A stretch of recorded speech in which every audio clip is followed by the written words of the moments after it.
Are we ready? All right. Good evening, everyone. This meeting is called to order, the January 25th, 2021 meeting of the Medfield Board of Selectmen. As always, these meetings are video recorded, so please conduct yourself accordingly. For those participating via Zoom, if you wish to speak to one of the agenda items as they come up, please just put your name in and address in the chat function if you'd like to comment live, and if we're able to take the comments, we will, depending on time and the rest of it. We will also take a moment of appreciation for our troops serving around the globe in defense of our country.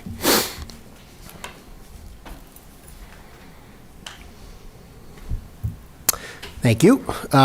I will also note that we will be entering into an executive session at the conclusion of the regular meeting to discuss the purchase, exchange, lease, or value of real property. The open session will not reconvene at the conclusion of the executive session. And I will also note, on a personal note, wish a happy birthday to my son Anthony, who is turning 13 today. So that brings us back up to the allotted number of 4 teenagers in the house. So he told me that this means that he can be snotty to everyone, and everyone just has to deal with it because he's a teenager. And I said, well, you may be misinformed, but we'll see. But he does sometimes watch these meetings, so Anthony, happy birthday if you're watching.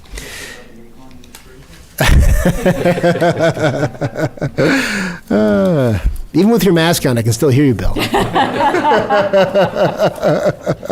I will say the visual is an improvement, though.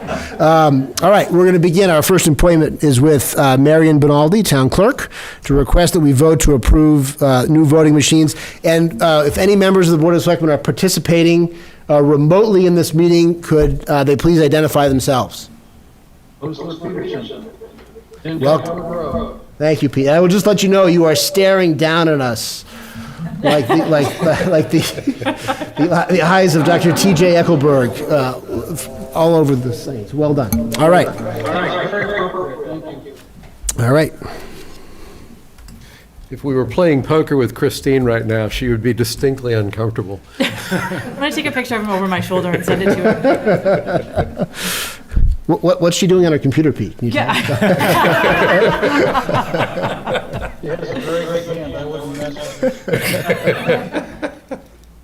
All right. Welcome, Town Clerk Bonaldi. Okay, so exciting news. We've got the new voting machines. So there's 5 new machines. They're called ImageCast. So I am asking you to vote to essentially discontinue the old machines that we've had, the Optech 3 Eagles, I believe I think from about 1935. Yes, roughly. and we are moving on to the ImageCast machine, and the first election that we will use them at is our local election, which is March 28th. Excellent. So we need to, the vote is necessary because I need to notify the state, primarily because the state is the one that prints the ballots for all the state elections and things like that, so they need to know what we have in order to get the right ballots. All right. Well, that would probably be good. Yeah, it would be nice. All right. Any questions? Pete? No. Gus? Just curious, what's different about the machines? Oh my God, it's literally, I mean, it's taken me 25 years to make sure I put the thing in the right slot. Oh, yeah. These old ones, I'm just kidding. this is essentially, in my mind, like going from a typewriter to a laptop. Will the ballots stay the same, or, I mean, The from a ballots, voter's so, standpoint, okay, what's so the previous ballots that we had, you had to connect the arrow. Mm-hmm. I don't know if you remember, this is gonna be as simple, you fill in an oval. different? Oh, I know. That's a leap forward. It's a huge leap. It's a leap forward. The great thing is that the company that we're dealing with, that we got the machines from, Tracy Clank, who is our election warden, and myself are going through training with them. They've already given us one training, and part of the contract is also that somebody from that company is going to be with us at that first election, just to kind of, in case anything comes up that I'm unaware of. But we have our second and third training sessions scheduled. So, and the people that work at the elections are going to be attending those sessions as well. So we're going to have a lot of knowledge. You're going to like them. They're great. Yeah, I was just trying to figure, so the voters do everything pretty much the same except for the ovals?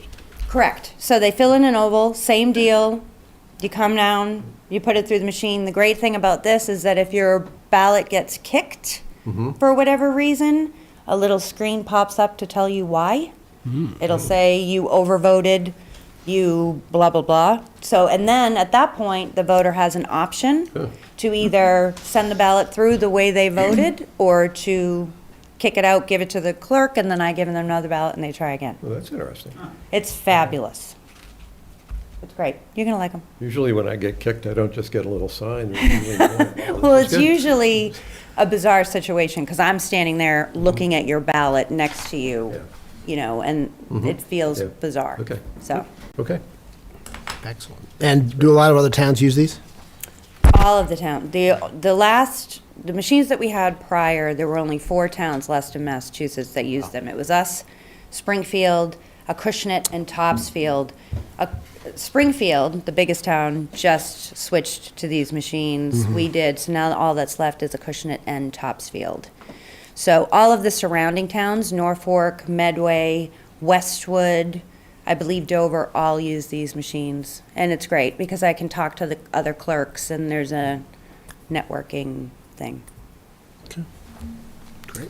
Just a thank you to our local delegation who helped us secure the funding for Yes. the voting machines. So might have something to do with Rep. Dooley participating as our interim town clerk and Possibly. using the old machines. So, Yes. And wondering my- why it was we were still using these? yes. Quite frightened, actually. Yes. All right. And they were great. I mean, they gave us no problems. They've been very good to us. that, guys? They've been good for us, but we Yeah, I had a just, they were bunch of going to force us to potential move on if we It's didn't. just not worth it. All right, anything else from anybody? All right, we'll take a motion then. Yeah, I move that we approve the new voting machines as requested by the town clerk. I think we have to do roll call, right? have to do Just roll Pete? call. All right, Mr. Peterson? Yes. Mr. Murby? Aye. And Mr. Marcucci, aye. Thank you very much. Thank you. Mary. Thanks, Mary. Do we have to do anything with the approval of our re-precincting, or is that just? The approval of the, I'll go back up here. It's just in their packet. Yes, I was reading the packet earlier. There is nothing to do about the re-precincting. The state at this point is going through the process with all of the towns that have the challenge of the re-precincting not matching up with the redistricting, if you remember these tongue twisters. So fortunately, we are not one of them. So I just had to sign a document to let the state know that, to confirm with them that we have no changes regarding our precincts, because if you remember, we voted it back. So at this point, I'm just waiting for the maps and all that other stuff, but there's nothing at this point further to do with that. Okay, great. Thank you very much. Good news. All right, next item up, Gene Mideo requests approval for a Ferry House event to be held at Medfield State Hospital in conjunction with Daffodil Days. And it says that's in April of 2022, but I think everybody knows when Daffodil Days are, so it's unnecessary additional detail, right? It goes without saying, it's April.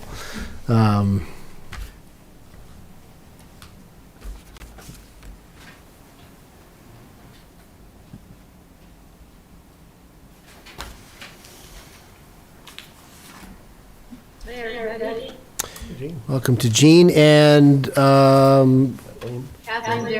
Kathleen Darian, welcome. Thank you. So, similar to Daffodil Days last year, we opened a couple and had artists working outside. We would like to expand a little bit this year to include an outdoor, family-friendly performance. And Kathleen has a fantastic idea of figuring out how to like community groups and pieces if they like to create local structures. We'll provide guidelines people would be instructed not to use food, not to use plastic that might be problematic for the veterinarian. But we could imagine that they would be dispersed around the hospital site. So the reason why we're going to ask for consideration to allow us to do that.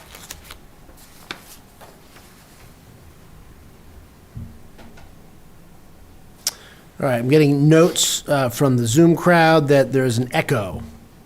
Yeah. And is there something we can do about the echo? As long as all your computer audios are off, Yep, mine is off. So, I will turn down the audio. Is everybody else muted? That's better. That is better. Yeah. Does it work if I talk? Yes. fine. Okay, Jean, do you want me to just repeat what you said?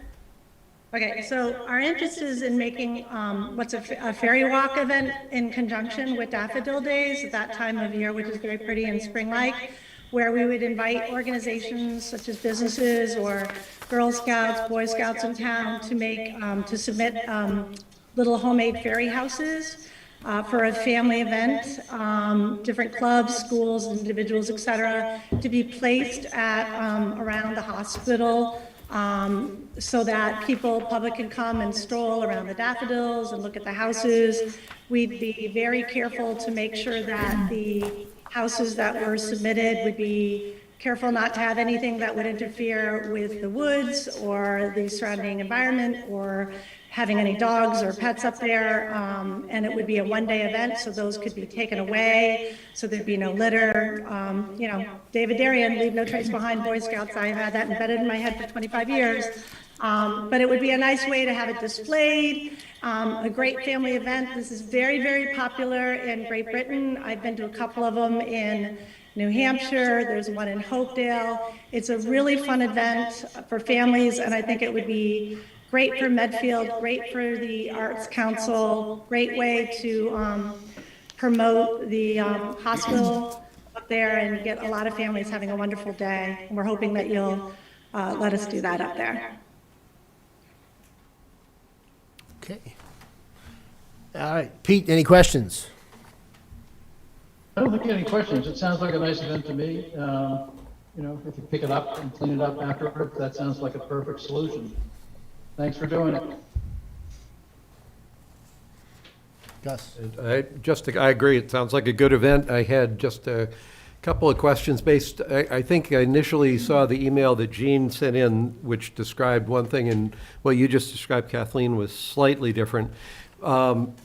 When you talk about putting these ferry houses up around the hospital grounds, is there like there's it's 80, 90 acres? Are we talking about like the quad or the quad forward to the hospital road? And the reason I'm asking the question isn't because you can't have as much room as you want. I'm just trying to understand. It probably would be a better event if they were in a relatively predictable place rather than have people have to walk for 2 miles to see if there's a ferry house on the Bay Circuit Trail out where Right. it enters Dover. Right. Well, we'd want to use sort of the nature around it, but also focus on the Daffodil and the church area, because that's where the, eventually where the art center is going to be. But, you know, we're hopefully going to make it sort of a nice little walk for families. We're suspecting that most likely families with younger children are going to want to come. I personally, since I have all boys and all nephews, are hoping lots of little girls with little fairy things will be coming, so that will be how I'll be promoting it. So I'm thinking it's not going to be this huge 2-mile hike. Okay. So I don't know about Eugene, but I'm thinking probably pretty close to the quad. And they'll be dollhouse size, I'm thinking, Gus, because, you know, we're asking for organizations and towns to make them. And so it can't be too elaborate and too big, and always be very safe for the environment and the pets going around the hospital area. And so you answered my second question around size. Is this a competitive event, or is it just literally people can do this?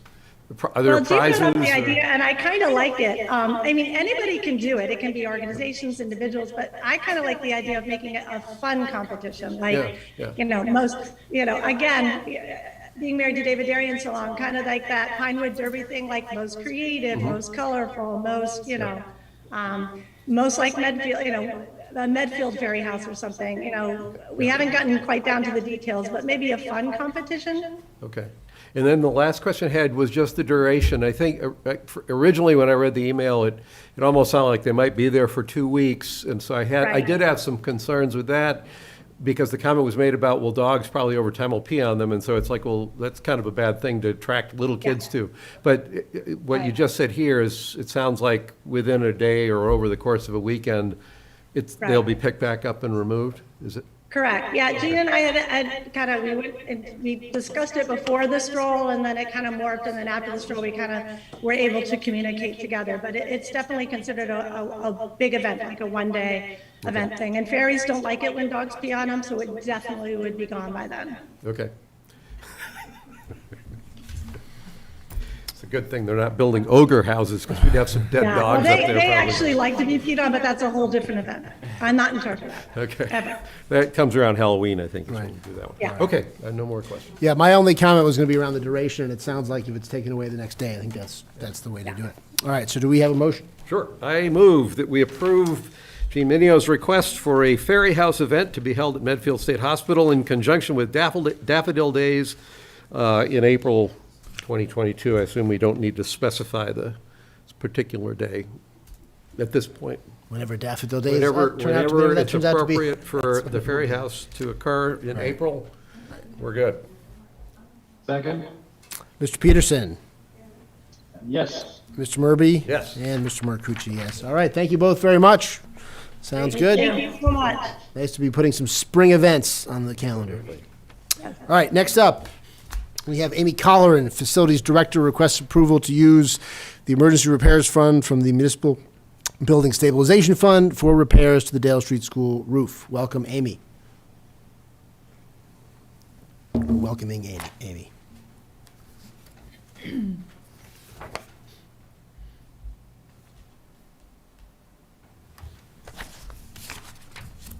Hi, can everyone hear me? Hi, Amy, how are you? Amy? Hi, how are you? Super. Good.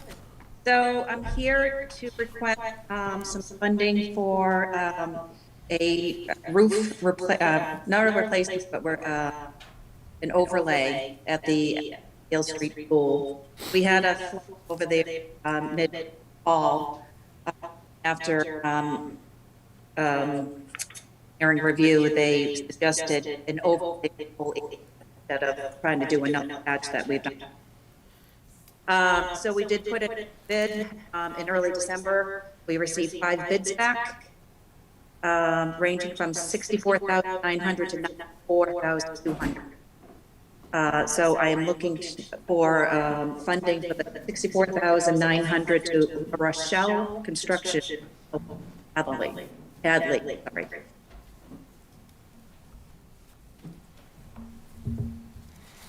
Okay. Pete, any questions? No, it just brought to mind what an old school we're maintaining. It sure is. Yeah, so right now there's a trailer in the parking lot that's accommodating one of the neighboring class because they're unable to use the class. I read that. I was sorry to hear that, but that sounded like a good solution, but expensive, unfortunately. Well, insurance is covered. It's a good thing.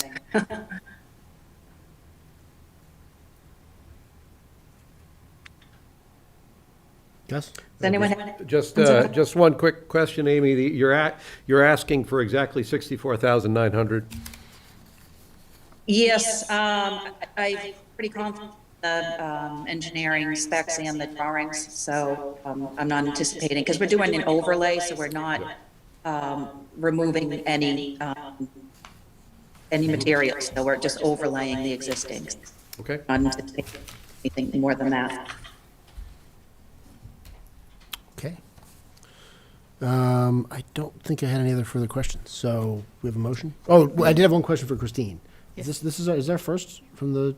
No, emergency? we've had several, so this will actually is, deplete the fund. this is We it? have $65,000 left. Okay. This will deplete the emergency fund for this year. Okay, so we just, nothing else can break in our Nothing buildings else. between now and June? Amy and I have already had that Okay, conversation. that's it. This is the last Yeah. thing that can break in the buildings till June.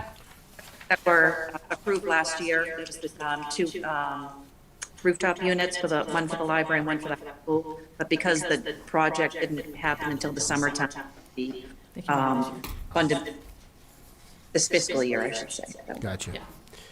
yeah. Ready? Okay, I move that we approve the allocation of $64,900 from the Emergency Repairs Fund for repairs to the Dale Street School roof. Second, Mr. Peterson, yeah. Mr. Murby, Aye. and Mr. Marcucci, aye. All right, that's good to go. Thank you, Amy. Thanks so much. Appreciate the time. All right, next up, we are going to welcome Alan Orsi from Para Corporation to discuss the conceptual design report for the Danielson Pond Dam, which is linked on our webpage.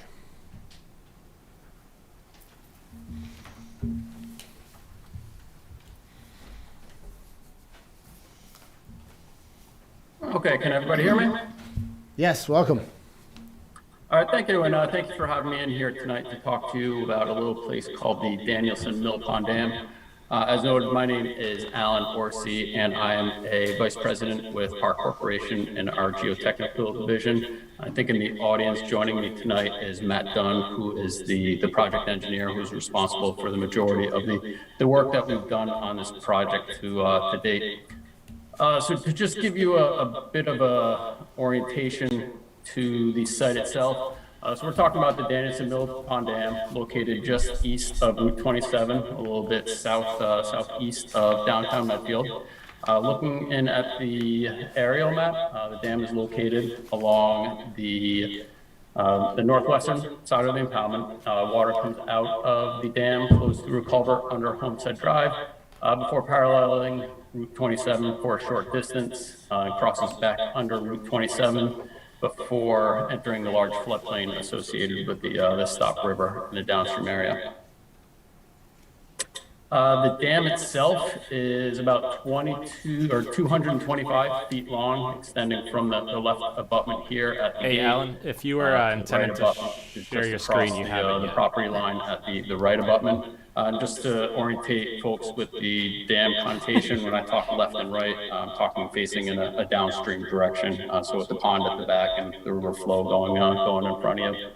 Alan, can we Yes. stop you for 1 second? Are you supposed to be sharing your screen to walk us through the PowerPoint? Yes, I am. Okay, because you're not. Let's see.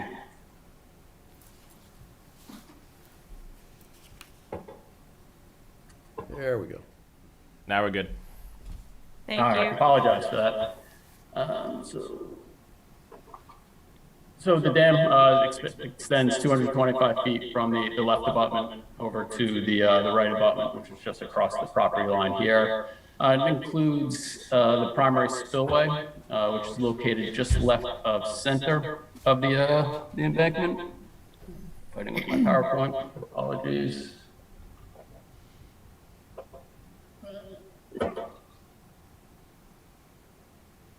So it includes the spillway located near the center of the spillway.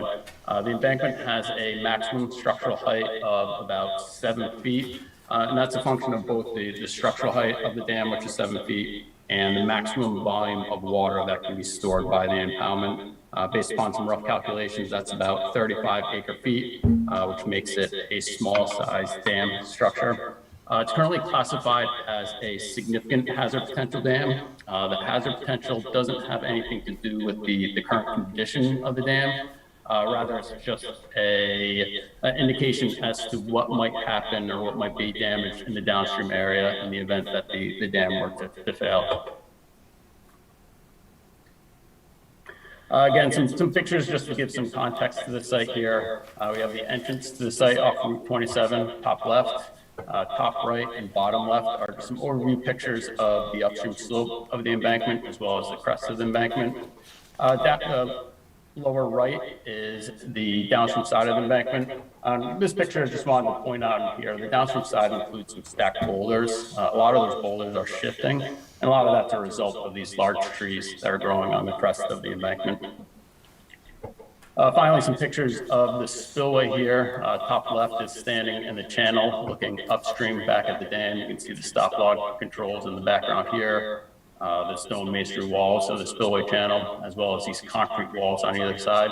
These concrete walls have significant cracks in them and are displacing, which demonstrates an inherent instability. This is a top view of the spillway structure, with the stop logs in the middle here. The bottom two pictures show some of the old machinery and gears associated with what I presume to be the former grist mill that existed on the site. So why are we here talking about the dam today, or tonight? The primary reason is because of the condition of the dam. Dating back to 2014, the dam has been reported to be in poor condition. Now, this isn't just not to say that the dam became poor in 2014. That's just the oldest report that's available. There's a 2016 jurisdictional, or 2006, I'm sorry, jurisdictional determination that was done on the dam. I think that's when it was first entered into the state's database, but there's no record of the condition before 2014. Some of the primary drivers behind this poor condition rating are, number one, the unwanted vegetation and the large trees growing along the embankment. There's also significant erosion and unprotected slopes on the upstream side of the dam. There's also been reports of seepage in the downstream area, which can be a concern. There's also a number of structural deficiencies. The upstream walls of the spillway show signs of instability, as do the downstream walls of the spillway that I mentioned previously. There's also been a suggestion that the dam does not have adequate capacity to accommodate the spillway design flood. And the spillway design flood is the storm event that by state regulations, the dam is required to pass. For Danielson, that storm is the 100-year storm event, which is about 8.3 inches of rain in 24 hours. Because the dam is significant hazard, and is in poor condition, the state issued a dam safety order to the town in February of 2016. And there's a lot of requirements in there, but that really boils down to three primary actions that the town is required to take. Number one, you need to complete poor condition follow-up inspections every 6 months, which we've been completing for the town. There's also a requirement to conduct a phase 2 inspection and investigation, which I'll talk about on the next slide here. And then finally, there's a requirement to bring the dam into compliance by July 2019. Obviously, that deadline has passed, but in working with the Office of Dam Safety, as long as the town continues to show efforts and progress to advance the dam safety program and take actions to deal with the poor condition rating, they tend to be cooperative with dam owners to be lenient with that deadline and allow you to continue to press forward without assessing fines or other penalties for not meeting that deadline. So we have been in touch with the Office of Dam Safety to make sure they're aware of what's going on with the dam, that the town is trying to take actions and where things stand. So the second condition of that dam safety order that I mentioned was to conduct a phase 2 investigation and evaluation. So as part of the conceptual design report, we did meet that requirement, but we just took it one step forward. So the difference between a phase 2 and a conceptual design report is that the conceptual design digs a little bit deeper into not only identifying what the concerns at the dam are, but also how to address them and what some of the options for addressing them might be. So as part of our study, we did a H&H analysis, and that was again to assess how the dam reacts to different rainfall within the watershed and determine if it meets the required spillway design flood. We also did some subsurface exploration. We had a drill rig out on the dam and advanced some borings into the embankment. And this is to allow us to characterize and understand what the composition of the dam is and how the soils within the embankment affect the performance of the dam. We used that data to do the seepage analysis to look at how the dam resists the water pressure pushing through the embankment soils and coming out of the downstream flow of the dam. And that lets us know whether or not the seepage that's been noted in the downstream area is of any concern that needs some kind of cutoff or other repair to stop that from happening. We also did a slope stability analysis to see if the dam complies with factors of safety for slope stability. And then once we had all these results, we put together some alternative approaches for addressing the various deficiencies that were identified, and then assigned some opinions of cost as far as what it would cost to design, permit, and implement the dam repair programs. So just a quick recap here of some of the results that we found. First result we found was that the dam actually does have capacity to pass the 100-year storm event, but in order to do that before the storm occurs, the operator would need to go out before it started raining, pull all the stop logs out of the spillway, which would lower the pond level down to close to empty. And then the 8.3 inches of rain from the 100-year storm event wouldn't overtop the top of the dam. However, if nobody goes out and does operations, the dam does overtop, and it would overtop for a rain event in excess of 5.3 inches. The picture here is actually from December, I think December 1st, 2020. This was after a microburst in the area, generated a lot of rain, a lot of runoff. Operations weren't completed, so we did have some overtopping of the spillway walls to both sides of the spillway. Also had some voids opened up in the embankment, so a lot of water flowed through these voids and exited into the channel through the stone masonry training walls underneath the bridge across the spillway. Another reason I wanted to point this out is the inability to operate the stop logs during a storm event. With this kind of water coming over, this depth of flow, it's difficult and it's dangerous to go out there and try and get those stop logs out of there. Luckily, DPW did take some quick actions here to address the overtopping, seal it up so that we didn't lose the dam altogether. But it's just indicative of what those operations do to the performance of the dam during different storm events. From a slope stability standpoint, the upstream slope is stable and meets required factors of safety. On the other hand, the downstream slope of the dam is not stable. I think our calculated factors of safety were on the order of about 0.9, which indicates potential instability and shallow failures even during normal loading conditions on a day like today. But we did find that the embankment does adequately resist seepage through the embankment. So even though we see that seepage coming out at the downstream side of the dam, it's not of an immediate concern. That suggests measures are required to cut that seepage off. However, we do recommend that some kind of system is put in place to filter the water coming through the embankment so that we don't lose fine soils out of the embankment, as well as to collect and enable monitoring of the embankment itself. So with a better understanding of what the deficiencies at the dam are, we advanced some conceptual designs, and I'm going to present three of the general approaches that we were looking at here. So number one is what we call a dam repair with nature-like spillway. What this really entails is, this is the site plan, embankment spanning left to right. To meet spillway design flood requirements and limit the amount of operations, I would be raising the crest of the dam just about, I think, a little bit less than a foot. The existing spillway, which was located here or is located here, would be replaced with some kind of pond drain. State regulations require that all dams have some kind of facility in place to drain the pond in the event of some kind of emergency developing at the site. Instead of the current spillway configuration, this alternative considered a nature-like spillway. This would just be an open channel with side slopes, probably lined with boulders, some small vegetation developing in there, as well as a gravel channel. And the concept here was to kind of balance the engineering of needing a spillway properly sized to retain the impoundment, but also to introduce some ecologically friendly features to allow some migration of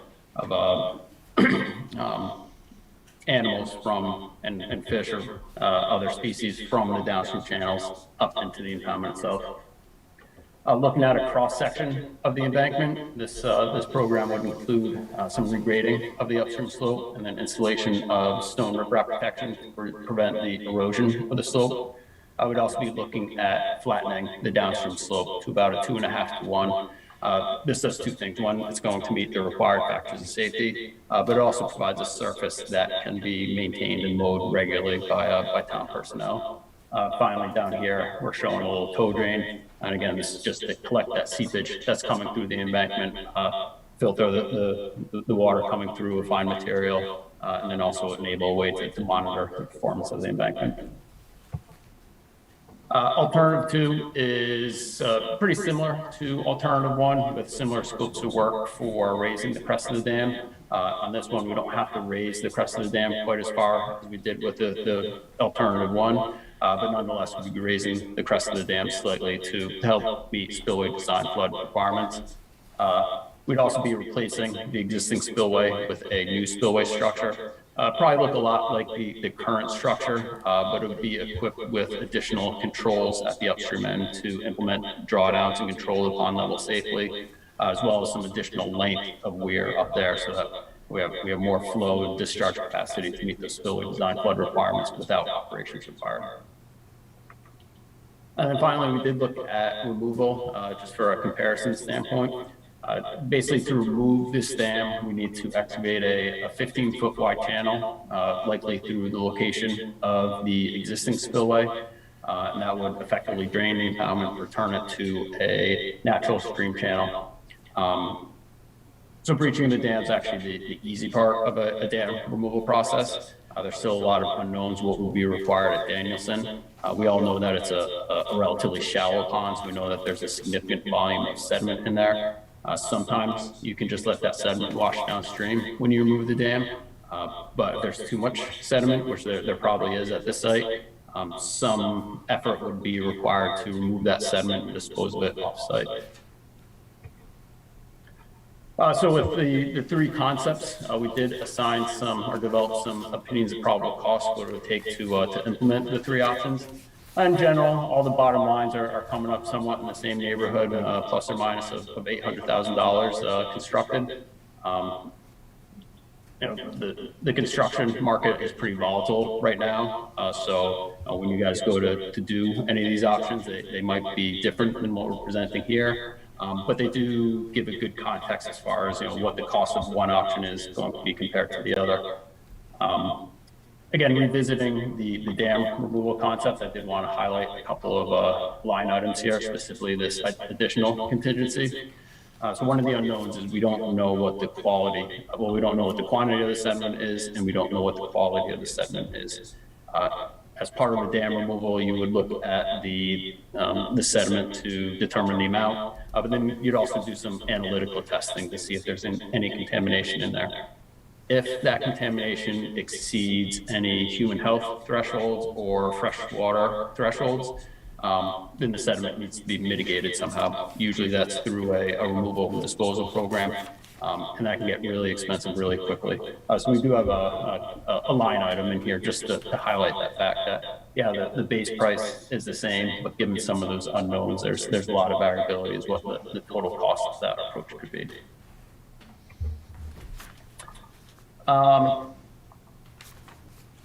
As part of the development of this project, we thought a little bit about what the dam could mean for the community. Right now, it's our understanding that the site doesn't offer a whole lot in terms of recreational access to the general public. So our thoughts with any dam repair program would be an expanded opportunity for increased recreation in town. And that's what we're showing in this concept plan here. It's basically just a improved driveway coming off Route 27 with some parking as well as handicap parking. Some turnaround space to make ingress and egress from the site much easier for everybody. Usually when we're working on historic dams such as Danielson, there's some desire to maintain the historic character. And this is accomplished a lot with some interpretive signage. So we kind of reserved the spot here for, maybe taking that machinery out of the channel and putting it up with a monument adjacent to the parking area, and maybe with a sign presenting some of the history of the site just to preserve that piece of history in town. Now we're also showing some pathways through here in yellow, again, just to allow more opportunity to engage with nature. So the concept here might include some sitting benches for bird watching or even fishing, access platform, or even a peninsula pier coming off of the embankment to allow people to go out there to enjoy the space and make use of it from a recreational standpoint.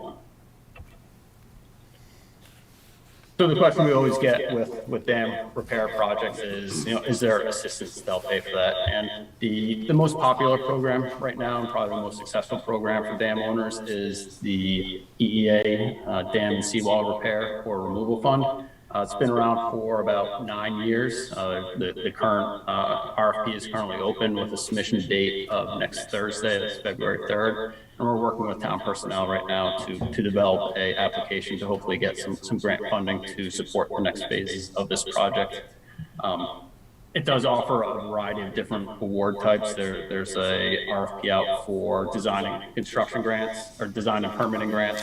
There's a separate one for construction grants. They also have a revolving loan program that offers low interest loans to communities to support their investment in their dam safety programs.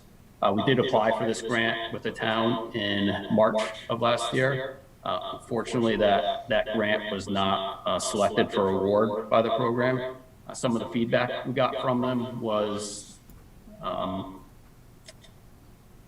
that they didn't see the recreational or the value to the community. And that was really kind of the impetus behind developing that recreational opportunities plan. The program also really tends to favor ecologically friendly projects. And that was kind of the reason for some of those concepts to convert the existing spillway into something that's a little bit more ecologically friendly.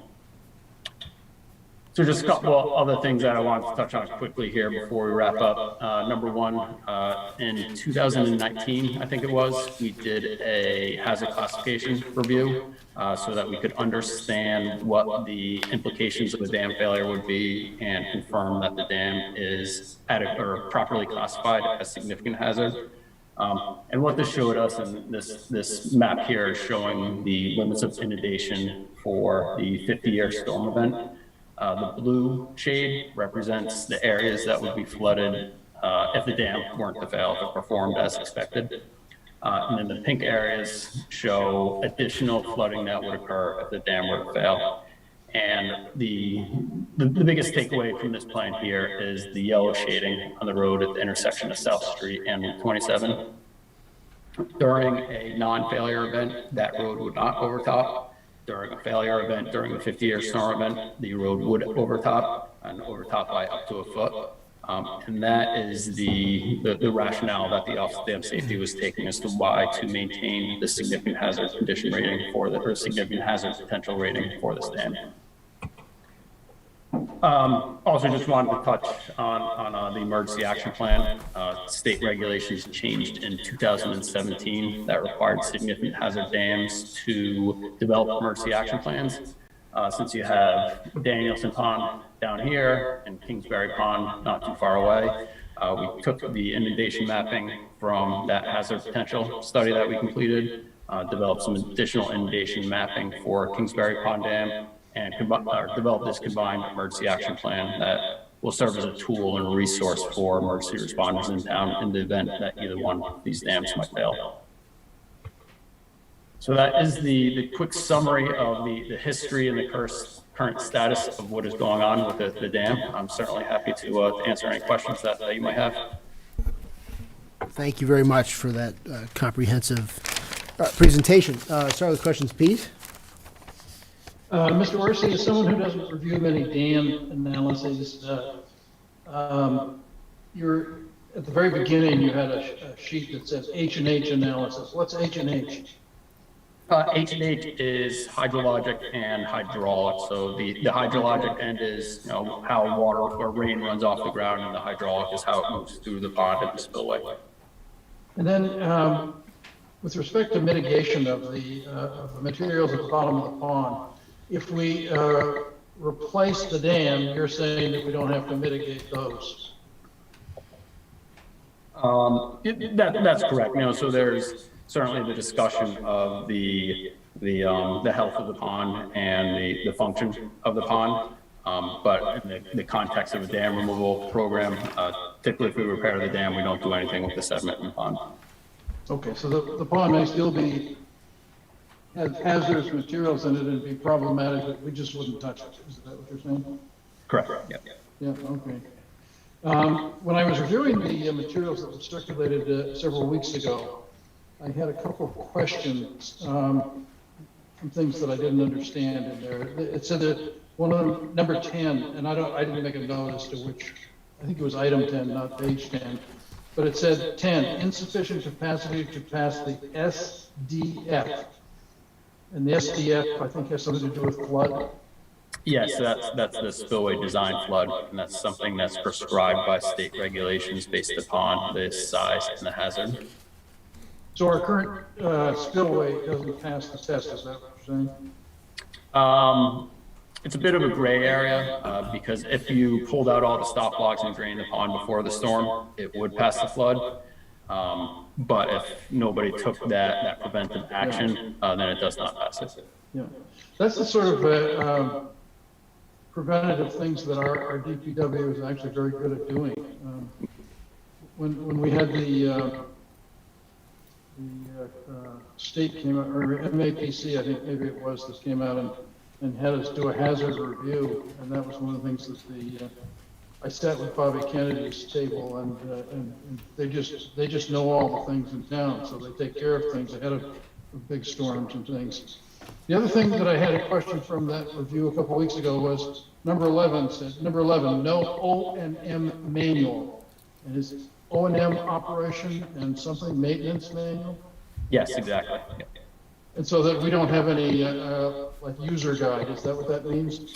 Yeah, I mean, like you said, DPW does a good job of inspecting, maintaining the dam. But typically the recommendation is that there's a formal document that maintains records and guidelines for, specifically talking about spillway design flood, that gives a user some information as to when they need to go out there and pull out stop logs. You know, what if the forecast is 5 inches of rain, do they need to pull stop logs or not? So that kind of information would be in an O&M. Thank you. My last question had to do with the money, and I thought that I saw somewhere recently that there was money available for dam repairs, either state money or federal money, and I don't remember which. Is there any sort of new funding coming?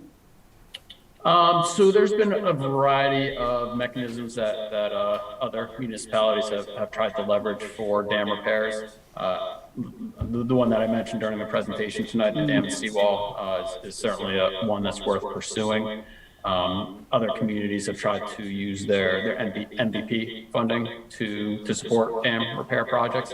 That gets a little bit difficult because you need to be able to show how the repair program is going to benefit the flood resiliency of the community. A lot of times you can design these so that it would decrease downstream flooding. So it's something that can be explored. Okay, but there's nothing in the COVID monies from the federal or the state governments. So I've heard some talk of different communities using the ARPA money to support dam initiatives. That's revolved a little bit more around water supply dams. I'm not exactly sure the level of money that will be available through those programs for just a dam maintenance program such as this one. Okay. Do you track it carefully enough? Because I thought I'm not sure if it's in the Build Back America or whatever the currently unpassed federal funding is. Is that something you keep track of? You track it? You know? Part of us internally, we have a team that's a little bit more familiar with it, so I can certainly coordinate with them and see if they thought that Medfield might have an opportunity to use any of that funds for this project. Okay, all right, thank you. That's it. Thank you, Mr. Chairman. Thank you, Pete. Gus? Some of my questions may be dumb, but I'll ask them anyway. And I think the first one is maybe to Christine. The EAP in the memo refers to the fact that the EAP addressed both the Danielson Dam and the Kingsbury Pond Dam. Maybe I should know what we're doing with Kingsbury Pond, but I'm just trying to understand. Nothing. Nothing. Nothing. This one's the condition is poor condition, hence the focus on it. So that says Kingsbury Pond Dam is good. It happened to be included in the emergency action plan, but there's no action, or it may not be perfect, but we don't worry. What I'm really getting toward is, do we have another looming cost with the Kingsbury Pond Dam that we're not talking about when we talk about the Danielson Pond Dam? No. Yeah, so I'd been out to the Kingsbury Pond Dam for a phase 1 inspection shortly before Christmas. We're still working on finalizing that report, but in general, that dam is in much better condition. There's some maintenance work that can be done out there. But I would say that the repairs out there are much more on the level of regular maintenance that I'm certain DPW could handle, as opposed to anything more involved, like a repair program that's needed at Danielson. Okay. Next dumb question here probably is, in your cost chart, the dam removal option comes out to be about the same as the options, alternatives 1 and 2.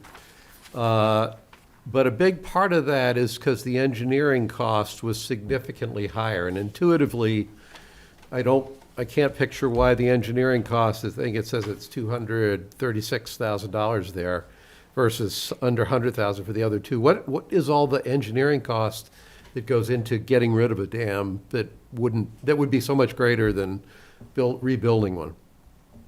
So when you remove the dam, you're having much more significant impacts on the environment. And while a lot of the ecological restoration permitting process recognizes that in the long term that a dam removal might be usually is a benefit to the environment, there's still a number of studies that need to be gone through as far as assessing the flora and the fauna and the wildlife that might be impacted by the dam removal. Certainly if there's any endangered species, either on the plant or wildlife side, there's studies that are required to assess what the impact of dam removal is upon those animals. And then just the level of study that's necessary to understand the sediment quality and quantity can also add up quicker than a typical dam design project might. Okay. So that's got to do with the environmental, it's the environmental engineering side, not like dam construction stuff or? Yeah. Okay. Exactly. Next question is, if we repair a dam, I'm looking long-term cost, even if it is more expensive to remove a dam, it seems to me once you've done that and the dam is gone, that's effectively a one-time expense, and then nature will take its course once you've got things to an acceptable state. If you repair a dam, what's the life, when would we be having this conversation again?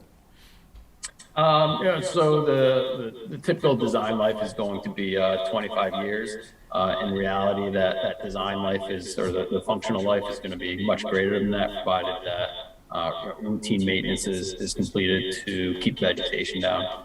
You look at some of the dams around the region that are well maintained, and some of them are 100 years old without needing significant rehabilitation projects or repair projects implemented.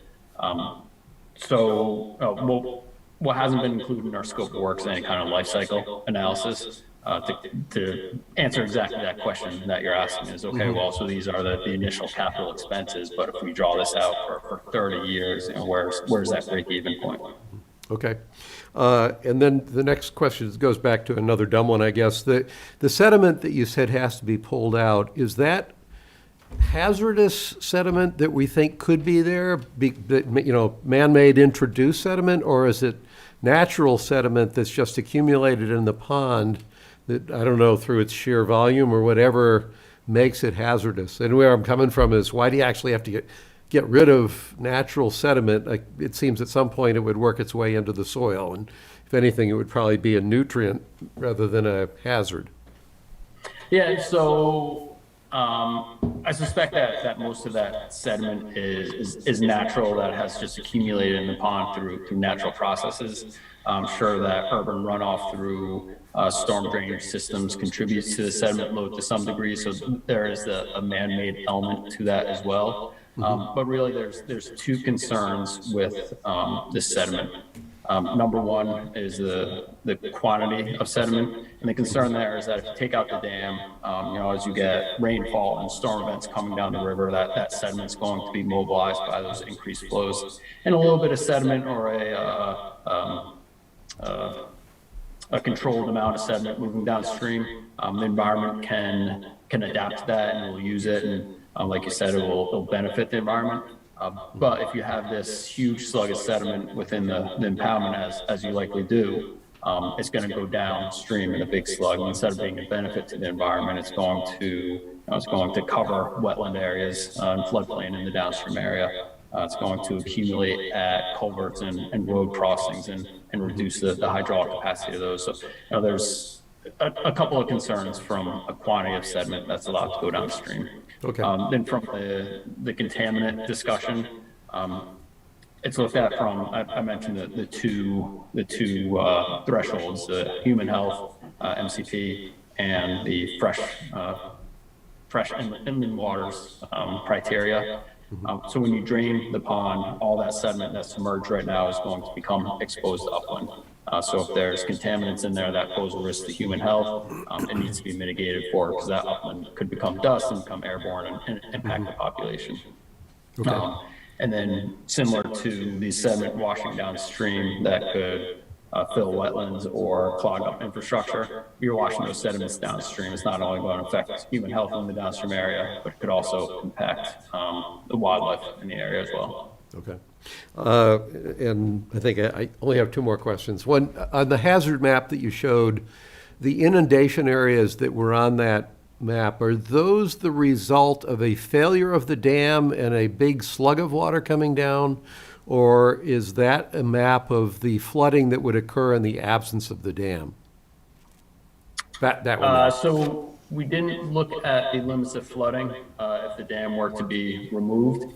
So this flooding here, the blue, is if the dam didn't fail, and the pink or the peach color here is the additional area that would be flooded if the dam did fail. Okay, so you probably won't be able to answer this question, but I'll ask it anyway.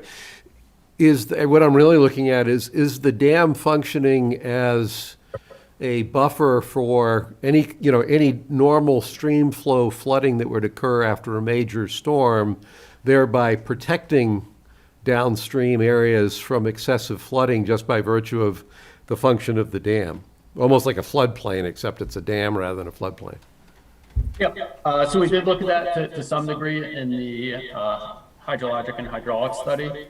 So this column here, the second column, inflow, that's the amount, or the flow rate that's coming into the top of the pond. And then the third column here is the total flow rate going out. And what you can see, there's significant decreases between the inflow and the outflow columns, and that's an effect of the impoundment being present. So looking at this table quickly, I'd say that the dam does have a significant impact upon flooding, or not flooding, but flow rates to the downstream area. So there is some degree of protection or flood reduction being offered by the current dam structure.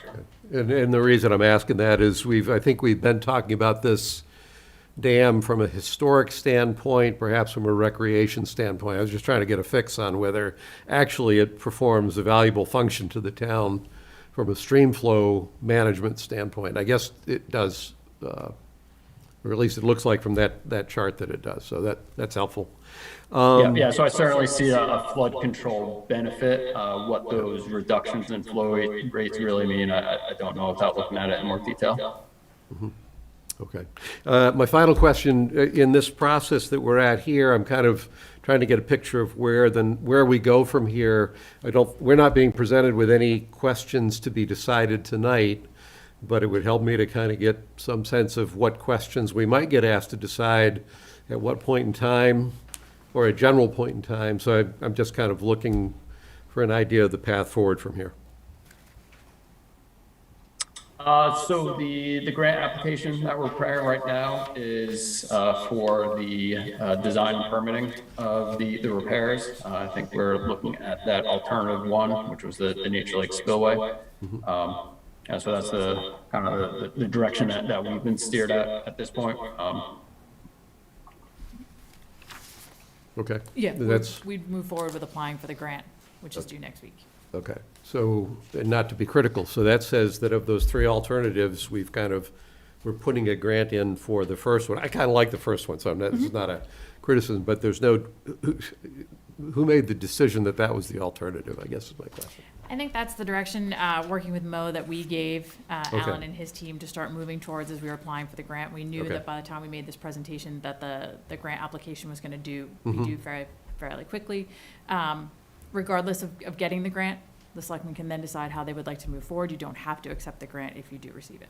Yeah, okay, all right. And the only thing I'll add, and Alan mentioned it briefly, was, it's a competitive grant process, so we also have to submit something that's competitive. And I think, Alan, based on your understanding of the grant program, alternative one looks like our best option as well in terms of just actually being successful in a grant application.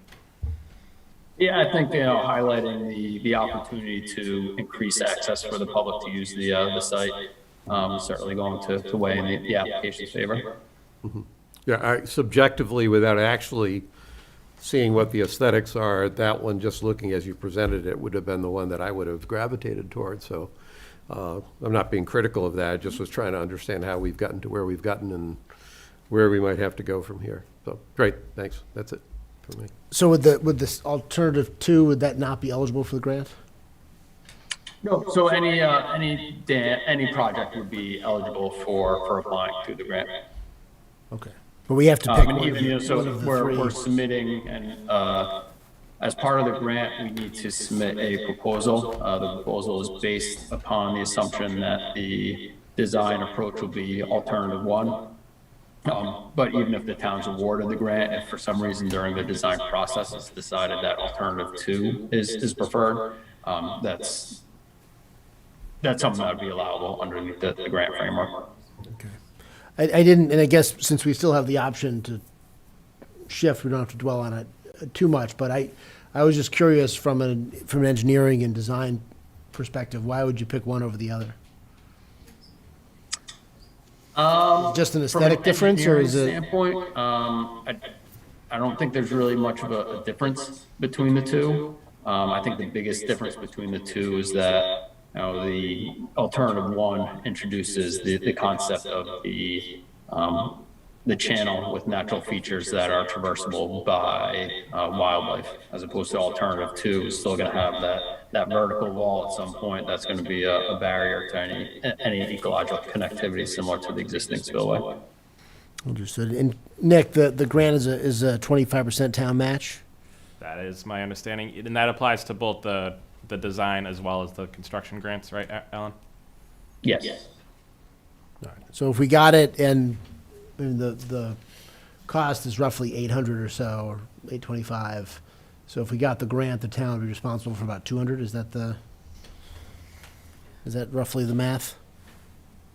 Yes. Yeah, and so the grant also does allow for in-kind services. So particularly as you get into, so it won't be as part of the current grant, but if you move forward through design and permitting and go back to the program for construction funding, say next year, you're allowed a town match. So if the town DPW wants to go out and take the trees down, or do some of the clearing, or implement the drawdown, or get the site ready for access and staging, all those efforts can be counted as part of the town's match. Understood. And what's the timetable? When will the grants be awarded? When would the work start? I mean, it sounds like if we were awarded the grant, it could be designed and permitted in a position to do construction next year. Potentially. So like you said, a lot of that depends on the timeline for the grant application. The grant does ask the question if we could do any of the work before June 30, but based on precedence, it's been taking anywhere from 5 to 9 months for the program to go through the grant applications and make their awards. Not to say that can't change, but that's been what we've seen in the past. Okay. And just ballpark, what would the construction cost be? I don't think we know that until we finish Okay. to the design phase. But I mean, is it 10 million, 15 million, 2 million? What do you have? No, it's the 800,000. Oh, that's the total. That's the total. Oh, okay. So he was talking Yeah, about. yeah. Okay. So he was talking about a construction after this. Well, this is the all in. This grant is just for the design piece of it, so we'd be Okay. responsible for the 25% of the design piece. Okay. And then we'd go for the construction. Yeah. I see. So we'd have a second grant Second application. grant application. It's a okay. two-step process. So for now, it's only the design portion. We put Design up piece for the- 25% of the design. Okay, and then if we get awarded and we get designed, we'd have a second grant application. Yes. Do you have a sense of what the batting average is on round 2? If you get the grant in round 1, are you likely to get it in round 2? I did ask Alan last year. I think, do you know? Yes, so the program does favor, for construction, the program favors projects that were designed under the program. You So don't if have a get the sense design of, grant, it increases your chances for the construction grant. okay. All right. So, I mean, worst case scenario, we get the grant for the design, and not construction, we got to come up with, an additional 600 or so beyond that to do that. Okay. That's very helpful. Comments, questions? If you'd like to comment, just get a microphone, identify yourself and your address. I just know that someone at home, someone on the Zoom wants to speak. Tom Brown, he texted me, but he wasn't sure. Yeah, so if you're on the Zoom, you want to speak, please put your name and address in the Q&A, and we'll promote you to comment. Does anyone here have anything to say? Oh, yeah. All right, if we could get a microphone. Is And- Tom on his phone? I believe, I don't know. Okay. So if you just get a microphone and identify yourself and where you live. We'll take the live comments first and then Zoom comments. And I had another comment, a question. Oh, sorry, Pete. Go right ahead, Pete. My question is, now that I know that the trees are a problem for the integrity of the dam, wouldn't it make sense to take the trees down as soon as possible? Yes, so the trees can be taken down. The couple limiting factors in taking the trees down. So once you cut the trees, the roots are going to start to decay, and the decaying roots going to become a path for seepage through the embankment. So it's not that you can't take the trees down immediately. It's just that if you take the trees down now, there just needs to be the commitment to address the root systems as well in the foreseeable future. Are we better off leaving the trees then or cutting them down? I would think that there's probably you're probably better off taking them down at this point. You know, the course that the project's taking, the intention of the town to move forward, I think it's probably better to get them down. Anything else, Pete? Oh, that was it. Thank you. My name is Bill Gallagher, 1 Homestead Drive. I own the property that is behind the dam. I got a couple of questions for Mr. Orsi. Are you there, sir? Yes, yeah. Great. What is the diameter of the pipe underneath 27? Do you know? It's the one underneath Homestead Drive is larger, right? Yes. Great. So we could, if you could show your hazardous potential review slide, please. Can you show that slide again? Great. So if we were to balance the pressure behind the dam and put a, I don't know, you're the boss, but a bell mouth, spillway, or a square sluice adjustable stainless spillway on the pipe that goes underneath Homestead Drive, and we could go ahead and flood the property like you show on your plan, then we would effectively balance the pressure behind the dam, and in front of the dam it'd be a non-issue. Is that correct? Just my So blue collar. concept, yes. In my concept, blue you're collar correct. You thinking. could put a plug or a gate in front of the Homestead Drive, but then you are effectively making Homestead Drive a flood control dam. So Homestead Drive would need to be evaluated and upgraded so that it was also meeting the requirements of dam safety regulations. Yeah, it's about 32 feet wide, and it's been, compacted over the last 50 years, so I think we might qualify. But anyway, that's a solution. It seems to me that wouldn't be 800 grand, but I would ask that we entertain that. Thank you.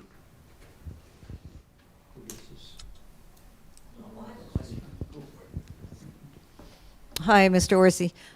This is Jerry Bergonzi, 7 Homestead Drive. And can you just clarify what the difference between option 1 and 2 are in terms of the actual site of the pond? Would it still be a pond for option 1? I'm not.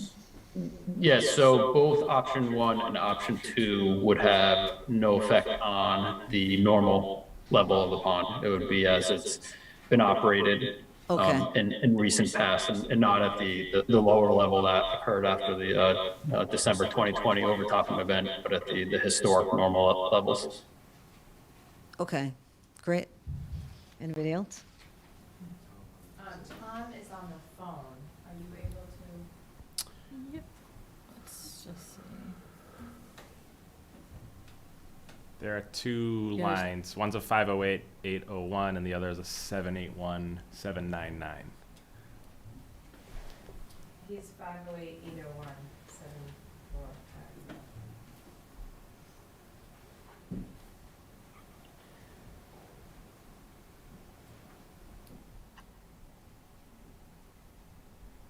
It should be prompting him to speak now.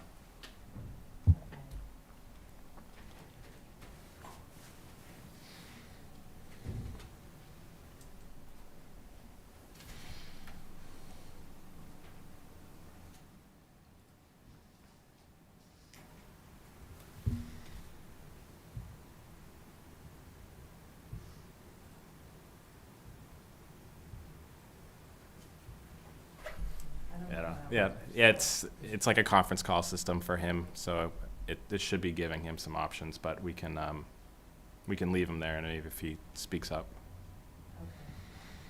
All right, let's go next. Richard Desorger has asked to speak. If you could promote Richard.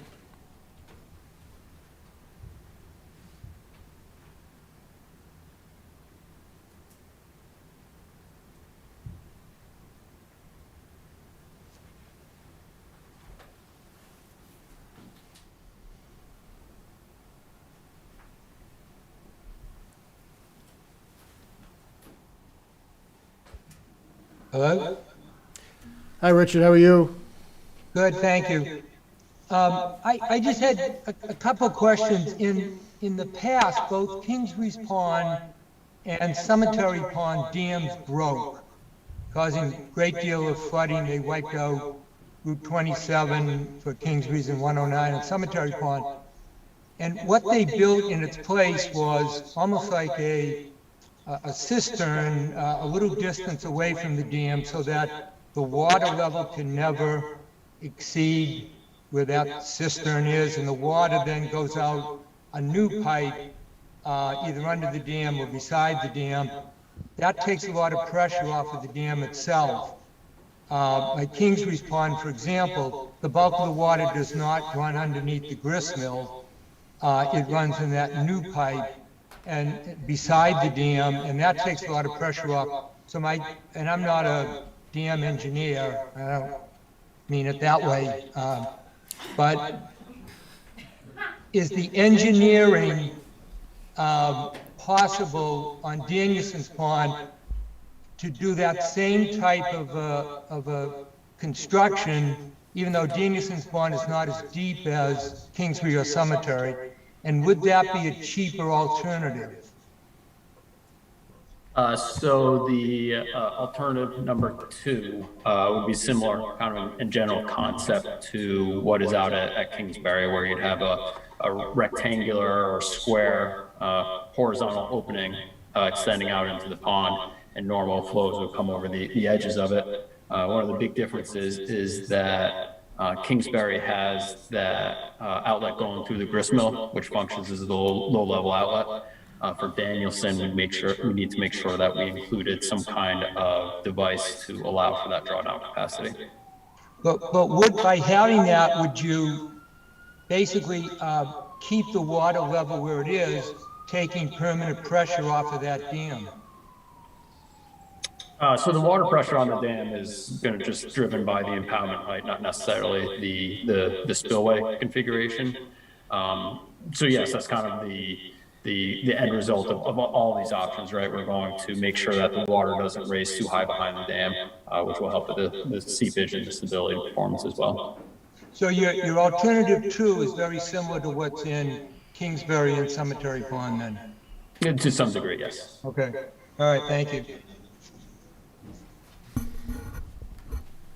Have we been able to hook in Tom? I don't know, I guess not, but he did text me what he wanted to say. Oh, what did he want? Well, we'll take it. Great. Can you hear me? Yes. Okay, so my name is Danielle Fetter, and I live at 24 High Street, and Tom is my neighbor. And so he is saying, whoever's writing this grant, have they seen the letter that he wrote about the pond? Because he highlighted all of the recreational use that happens at the pond, and I can say I see it too. It's probably decreased since the pond has really shrunk and is become so shallow.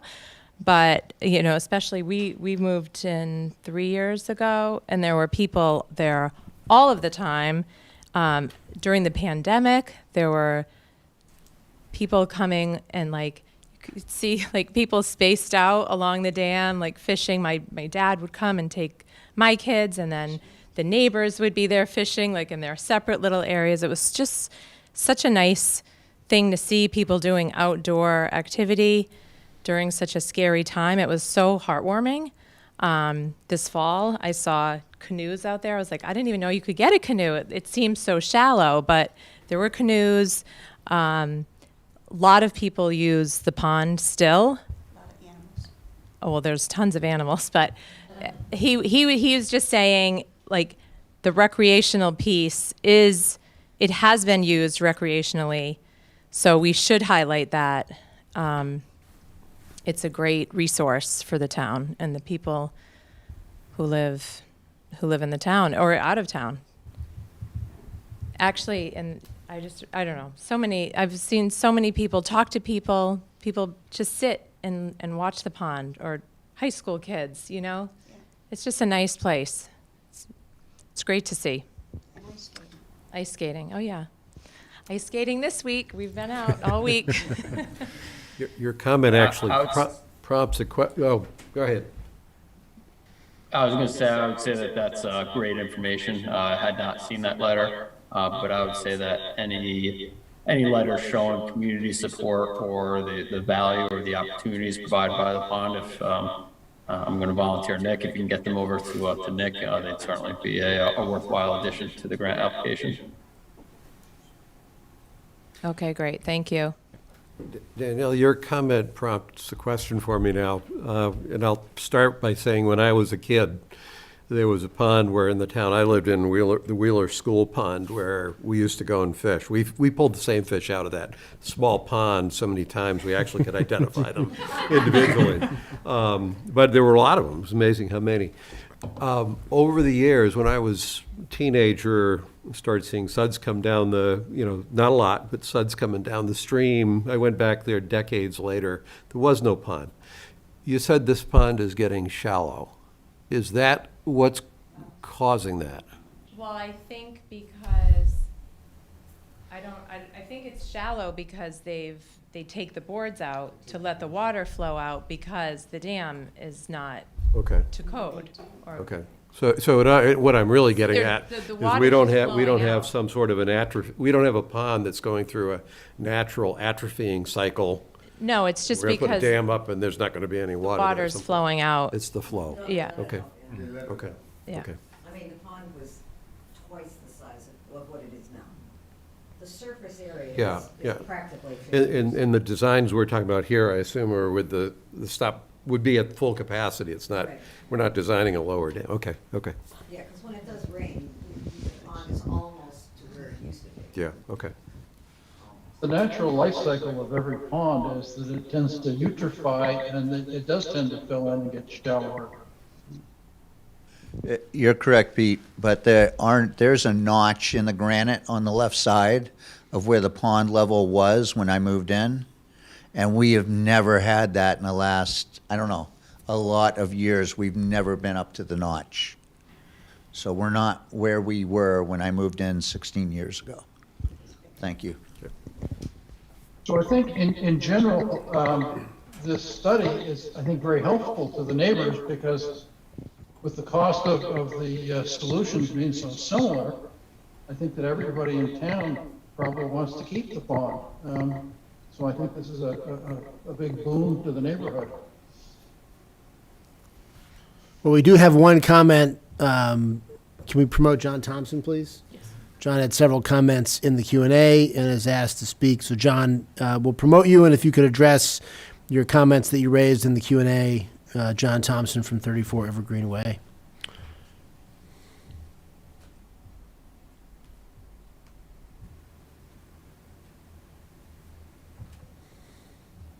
Hi, can you hear me?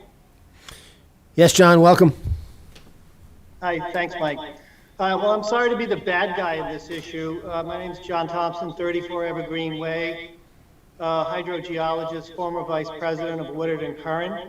We were given awards all over New England for removing small dam structures. Dams are not recommended unless the impoundment is necessary. And so whereas this impoundment is no longer performing the function that it formally made it necessary, it's unlikely that the best choice is to create a further impoundment. And some of the reasons why dams are bad, and the town can decide however it feels best for this particular situation, is that standing water creates a sink for dissolved oxygen, so that the oxygen content in the natural water that would normally flow is now going into an impoundment where biological degradation is going on and taking the dissolved oxygen out of that shallow water column. And I agree with Pete that over time, and I think what Gus said was that these impoundments will eventually fill in, just like the stormwater retention ponds that we put in around developments. They need maintenance. And, you know, when you start seeing invasive species like Phragmites growing inside and on the edges of these impoundments and lily pads and so forth, that's not a good sign. That's a sign of oxygen deprivation in the water. So unless there's a real reason for the impoundment, it's really not recommended. I mean, it also is removing what would have been a carbon sink. So if you want to be sensitive to greenhouse gases, per se, you wouldn't want to build an impoundment because you're removing it as a potential carbon removal sink. Where when you have wetlands, plants, and so forth, you're creating more space for removal of carbon use. So I would not recommend that, you know, an engineering solution to a former natural waterway is the right way to go here. But I'll defer to what the selectmen collectively think is best for this situation. Thanks. Thank you, John. Can I follow up with a question for John? Sure. Yeah, Is John so- still there? Yeah. John, yeah. just to help, when I first looked at this, I was sort of thinking about the general trends we have in our society right now to remove a lot of small-scale dams and restore natural waterways. So I pick up on your point in that direction. I have one technical question for you. This dam has been around for a long time, and that the concerns that you voiced around impounding the water and leading, and I raised it myself, that is this pond filling in? Is there any technical reason why this dam has functioned properly for all the years that it's functioned when it was used for historic purposes that are different now to help me understand why the danger of this pond being, you know, hazardous in one way or the other or filling in? Is there anything different now that would explain why the pond functioned for so many years, but we should look at it possibly not doing that in the future? Well, it was probably deeper, Gus. At one point, the bathymetry of the pond is probably different now as a result of surface water runoff bringing sediment load, and also sediment load from upstream in the catchment area. I don't know what this pond looks like in terms of its bathymetry, its depth and so forth, and how it functions through its spring and fall turnover functioning. But it's you know, stagnant water and impoundments are just not looked at as environmentally the way to go. Particularly you know, when you start considering that we're getting more impactful rainfall events, I'm like not a good person to talk to about climate change because I attribute that more to a population concern than actual climate concerns. But I do think that, you know, there's, with more heavier rainfalls, more high intensity, long duration rainfalls, the flooding around these sorts of impoundments gets worse, not better. And I don't see that getting better over the next 25 or 30 years. May I please speak? Please. Bill Gallagher, 1 Homestead Drive again. The gears are still there from when it used to grind grain. That was 1926, 1928, and they're embedded there. They're still at the same elevation. So I would think that that elevation of the pond has been that way since 1926 or 1928, because the gears are anchored at that elevation. And if the pond is stagnant. Could you just grab a microphone? So people at home can hear you. We can hear you just fine, but yeah. Got it. Thank you. The pond is so low all the time that I could see how you would think the water is stagnant, but when it's in its normal level, it's not that way at all. Yeah. And the birds don't seem to mind. We have flocks of geese coming in all the time, and so. Right. So just the point that you made, John, and the point you're making in terms of when you threw it toward, well, however the selectmen decide, in my head, I'm sitting there saying, well, okay, there are some environmental arguments to do what you're suggesting, John. Looking at it from a town standpoint, though, there's also historic considerations. There's also recreation considerations. So I'm not trying to get to a final answer there, but just that's what was rattling through my head. For quite a while now, you've had it stopped, so the water's not going in it. In its good day, when it was working, the water would flow and go down through the dam. And the water was always never a high pond, but it always looked fresh. And can I follow up, Mr. Gallagher, with your your comment before about the design, the alternative design? Yes. You're suggesting, are you suggesting that we not apply for the grant and pursue a different design? My pay grade, Counselor. Okay. I just remember the last time. Because I enjoyed all the sluice talk and everything, but I'm just trying to figure out from a standpoint of what we're actually going to do here. I love a good sluice and a bell jar and all the other stuff. That's excellent, but, okay. No, I do remember that the last meeting, you looked at me and said, if you'd like to pay for it, pay for it. So I'm finding cheap ways to pay for it. Yeah. I think that's something that Mr. Orsi, maybe I can email him and show him some suggestions humbly, and maybe we can consider something that's a little bit better. I mean, it would impact Mary Ellen's property, it would impact mine, but if Mr. Orsi would show the slide with the grades, the topography grades, you would see exactly where that would impact both of us. Yeah.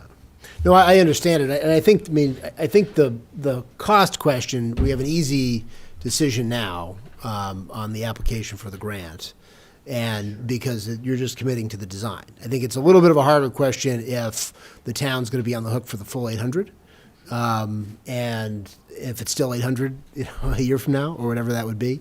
But we don't necessarily have to resolve that now. I mean, I think that's a little bit of a different question when you've got sort of a mixed benefit, right? You've got a particular benefit for the abutters right around there, then you've got a benefit for the whole town.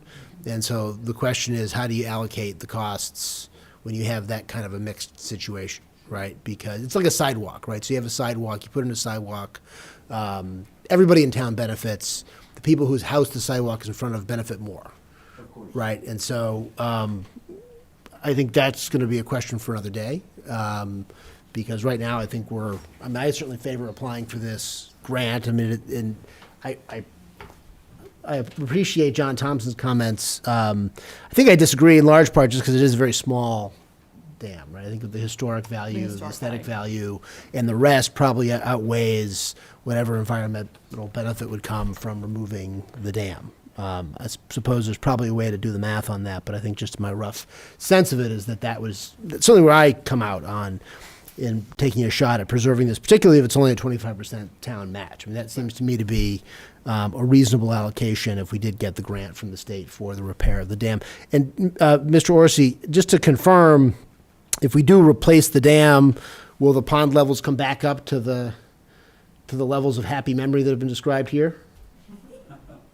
Yeah, that would be the intention, yeah. We'd need some documentation to support the level that we're restoring the pond to. And we have our estimates based upon observations and recent data as far as where that level was. But we could explore other elevations as well, as long as we could justify using that as our design point. And I have a question, and I recognize that for the neighbors who are here, you speak only for yourselves. But if we do get the grant and we go ahead, is there going to be any objection to a parking area being put in as described? In other words, are we going to get the grant with a parking area on the picture, and then we're going to come back and we're going to hear we don't want a parking area there? I love seeing people at the pond. It This makes is being me really recorded, happy. So we'll just replay these comments when this comes up. How do you feel?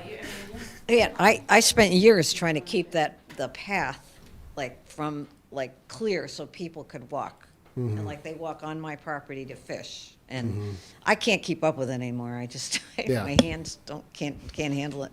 Yeah. And besides, the growth is just so much more now. It's just hard. Can't do it. But, I mean, I don't know if it would be asphalt. It would be maybe permeable. Preferable if it was a permeable sort of milled with the, natural environment. Yeah, there are picnic tables. Yeah, Just yeah. let people drive down there. Yeah. It would be more attractive if it were.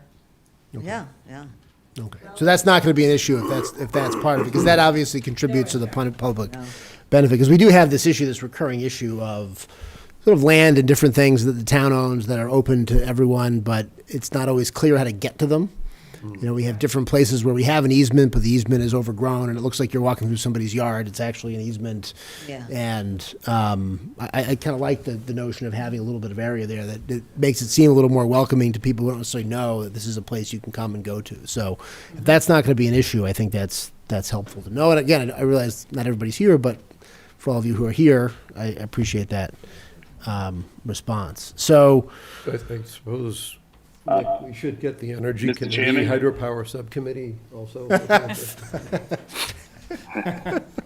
Mike, probably could I have say one. it Right? We must have a something? hydro- I'd like to speak. Oh, hello, Mo. Oh, How you doing, Mike? I just wanted to make a comment regarding the design. There may be some temporary construction easements that may be required on different properties to accomplish this project, and that's another concern that the residents might want to take into consideration as well. As long as it's restored back to the grass and the elevations, I don't have a problem. Bill Gallagher. Alan, could you talk to that at all? Yeah, so I brought up this plan here. So initially I described that the dam extends just past the property line at the right abutment here. Raising the dam would need to extend the dam further into the property at the right abutment. So that's a property issue that would need to be resolved prior to the repair improvement program to be implemented. And the other impact is at the property at the downstream left here, Gallagher. The spillway channel would come through the corner of their property in order to tie back into the downstream channel. So again, there would need to be some kind of resolution to the property ownership in this corner here. I don't have a problem with that. I just wanted to bring those issues up so that there's no surprises if this does come to construction. Thanks, Tom Brown, who's also the abutter, said he has no. Let's get the microphone for this one. We got to get this. If it's coming in via text message, we have to. He is fine with the easement, and he has no problem with public coming and going. All right. So do you need a formal motion I from think us? a to- motion for us to continue on with the to grant. Make the grant application? All right. I move that the Board of Selectmen approve a continuation of the application for the grant for the design. This is a grant for the design and permitting of the dam. And authorize, who's going to sign it? We're going to authorize you to sign it, I Christine? think authorize me to sign it. And then we authorize the town administrator to sign that grant application. I will second that. Mr. Peterson? Yes. Mr. Murby? Yes. And Mr. Marcucci, yes. All right. Great. Ned, thank you to Nick. One more motion? Thank you to Alan. And I did want to note, there was one other comment in the Q&A, Alan. I don't want to not mention this. There's a comment from someone named Jeff, and I will dispense with the usual rule that you have to identify yourself by full name and address, because Jeff comments that I think Alan did a fantastic job. He is very smart. So, I appreciate that. I don't know if you have a brother named Jeff or there's someone who works for you, but whoever, Jeff, thank you very much for your compliment, Alan. I thought that was an excellent presentation. Thank you very much. Thank you. I don't know if Alan is going to need a letter of support from the Board of Selectmen, so if you want to also authorize a letter of support, I can work with Alan and get that done as well. All right, how about Let's see, we've already passed one part of it. Is that a motion that we need, or just? I think a motion to authorizing authorize it. a letter of So support. we move that we authorize Christine to work with PAR to develop a letter of support from the Board of Selectmen in support of the grant application, and authorize me to sign the letter. and authorize the chair to sign the letter. Second again. Mr. Peterson? Yes, again. And Mr. Murby? Yes. And Mr. Marcucci, yes. All right, thank you very much. All right, next, we'll take 5 and 11 together, which is discussion of the elementary school project and a vote to ask the town moderator to appoint a committee to draft and propose a school committee bylaw for this year's annual town meeting. So, Gus, do you want to start, or Pete, do you want to start on this item? I'll defer on this for the moment. Gus? Okay. Give people a chance to clear out here. And to finish my notes. So there is a couple of, I think maybe one part of the discussion around the elementary school project is just some general comments. And then for me in particular, I was hoping that we'd have a discussion about scheduling of a public hearing.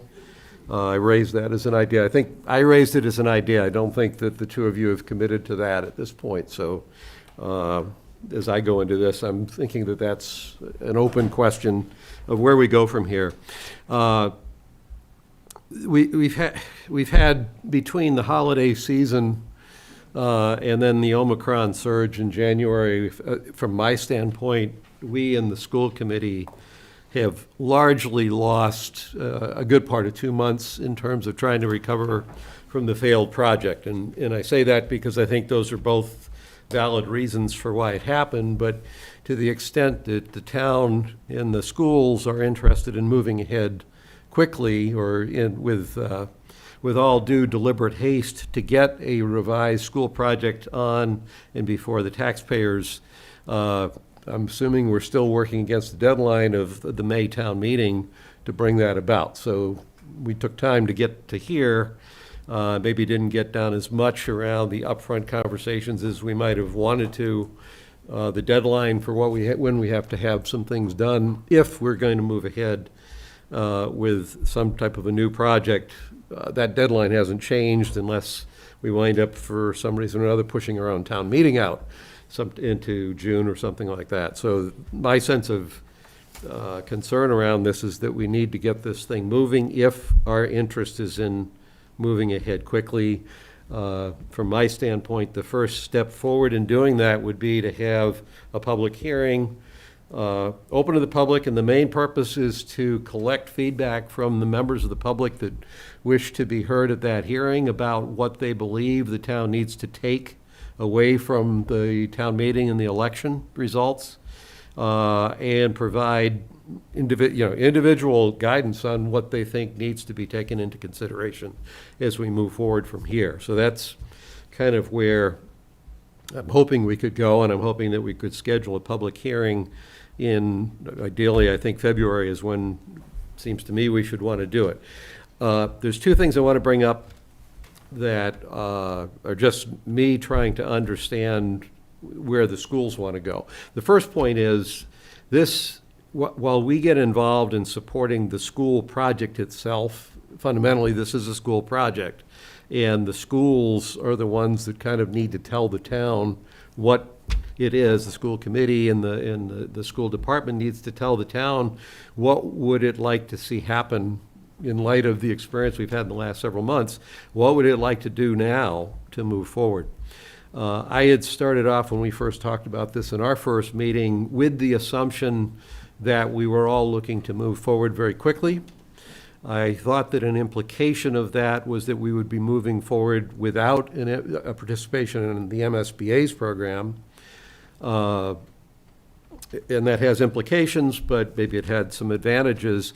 The school committee meeting that I listened to, I know Dr. Marsden threw out the idea that he felt we were leaving money on the table by not going back after the MSBA to see if we can get readmitted. That, for me, to the extent we can build what we want, get state support for building what we want, that's a no-brainer. But what it did for me was it has basically left me a little bit confused about what our planning horizon is. So where I thought we were going in one direction with a goal of trying to, in essence, not miss more than maybe 1 year on the schedule with coming in with a revised project, I don't know how to evaluate a plan to reapply to the MSBA because I just don't know how to evaluate it. And I'm not saying that as a criticism of the idea. I'm just saying I don't know how to think about that right now from a timing standpoint. And I'll be looking for some clarity from the school committee and certainly the school department about what that would look like. So that's point one. I still think we need to have that public hearing. And the reason I think we need to have that public hearing, the most direct reason is to get inputs on what a new school project needs to look like. But to be honest with you, the more important reason I think we need to do that is I think the town has gone through a process in this last cycle that, rightly or wrongly, avoidably or unavoidably, has left the town as a whole in a fractured state. And I think before we're going to get to a successful outcome on a school project, it would be good if we can find ways to give the town a chance to come back together, looking forward, not adjudicating the past, but looking forward about what needs to be there. And a big part of the goal in my mind of doing this thing sooner rather than later and doing this in a relatively unstructured, open way is to give the taxpayers a chance to have this conversation in order for us to come back together once again as a town where we may have differences of opinion about what a school needs to be, but we have a greater degree of unity around being committed to wanting to move ahead with the school project than I feel like we have right now in the 2 months aftermath of the town meeting. So that's about all I can say. I'm looking forward to hearing what else the schools, they I think, are going to be talking about it on Thursday, so I'll certainly be anxious to hear what they say. Nothing I'm saying here is intended to take the guiding or the leading role that the schools have in this whole project. It's just that I feel like we need to do our part to help push this forward sooner rather than later, unless we are deliberately not wanting to do that. And then that opens up another set of questions around what we do in the interim before we get to wherever it is we're trying to get. So, a couple of thoughts. First, on a public hearing, I think this is one I want to hear what the school committee wants to do. I don't think we should conduct a public hearing on the issue if they don't want to do one. Right, in other words, I don't So think I disagree with you on that, although I think ideally they would join with us. yeah, but I'd like to hear what they think about it, because I'm skeptical of the value of doing that now, right? Because even better than a public hearing, when we have an election in March, we'll elect a new selectman, we'll elect new school committee members who are going to be the ones who are going to be responsible for moving this ahead.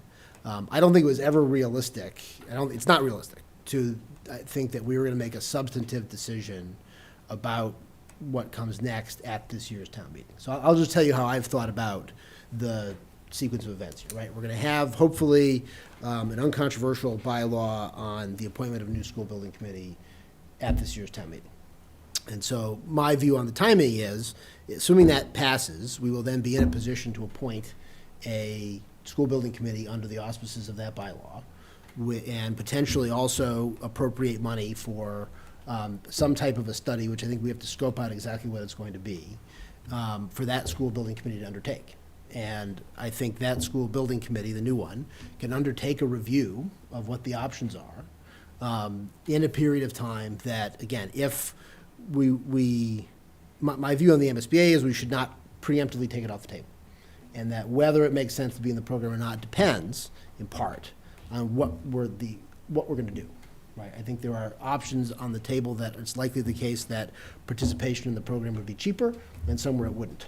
And so I think there is an evaluation that has to take place, and that evaluation should be done by the new school building committee, which could then report back with a recommendation, with a conceptual recommendation on what we're going to do, which then we could vote on, at a special town meeting, let's say next December or January.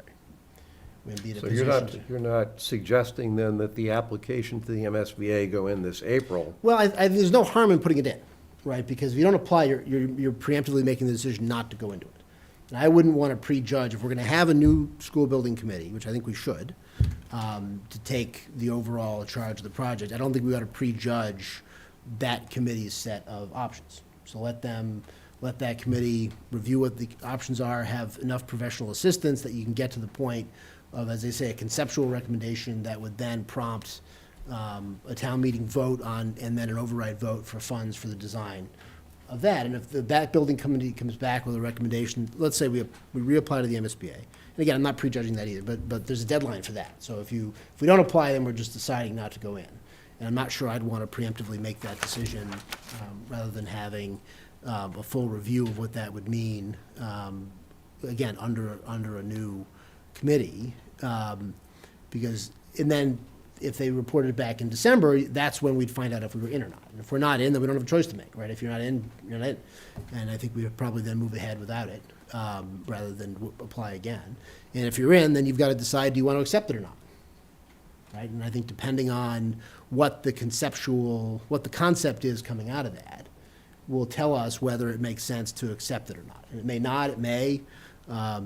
It's not going to be the exact same circumstance. It will be, 4 years or 5 years since we were last accepted into the program, so a lot of the facts have changed, potentially. And so that would then be a decision to make at that point, which could then present, this basic concept for a full design to that special town meeting in January. And I think going into that process, I think there'll have to be inputs from the Selectmen, from the warrant committee on overall financial circumstances, and then an input from the school committee on what their priorities are going into the process. Of the various things, taking what was looked at with the last school, the various things that proposal accomplished, which are most important, right? And so when you're looking at it from an educational standpoint, which do they think are the most important priorities, so that when the school building committee is looking at, it's not going to be an unlimited set of options. I don't think they're going to start with a list of 75 sites or something. I mean, they're going to look at a narrow set of options, relatively narrow set of options, but they can price them out, they can understand what it means, and look at it holistically to come up with an overall recommendation conceptually on what we're going to do. It may well be that the recommendation is the path of least resistance, right, which would be the smallest, cheapest school at the Dales location that you could have. And that may be, people pick the path of least resistance for a reason. But it may be that if you look at all of the different options, you look at the kind of the overall picture of our buildings, they may make a recommendation that's different. And if the option is going to be a one-for-one building replacement, that's probably the scenario under which the MSBA is going to be the most helpful financially, because they generally don't support projects that are not sort of one-for-one replacements. So that's kind of my reaction to your comments and how I've been thinking about it. Here's precisely why I disagree with you. What you just described is a scenario that I fear leads us down the path of taking a second whack at the same pinata. This, from my standpoint, this process that we went through, I started off 2 years ago and my issue was cost. So, I knew that if you're going to fight the cost battle, you got to fight it not 2 months before town meeting, but 2 years before, and it got kind of overwhelmed by a bunch of other issues. There's some things that people value. And I'm talking about people, I'm talking about the town. I'm not talking just the schools. And it's not merely a technical analysis of what schools need. The thing that I undervalued in my own assessment of all these factors, there were factors about we don't know what we're going to do with the old Dale Street School. There were cost factors. There were campus factors. There was traffic, and there were transition factors. And there were also people who cared about the Dale Street School, not because of the building and the historic building, but they cared about Medfield having a school in the center of town. And that's a value issue. That's not a professional education thing. It's not a cost benefit thing. It's a piece of what contributes to how people see a town and what they value.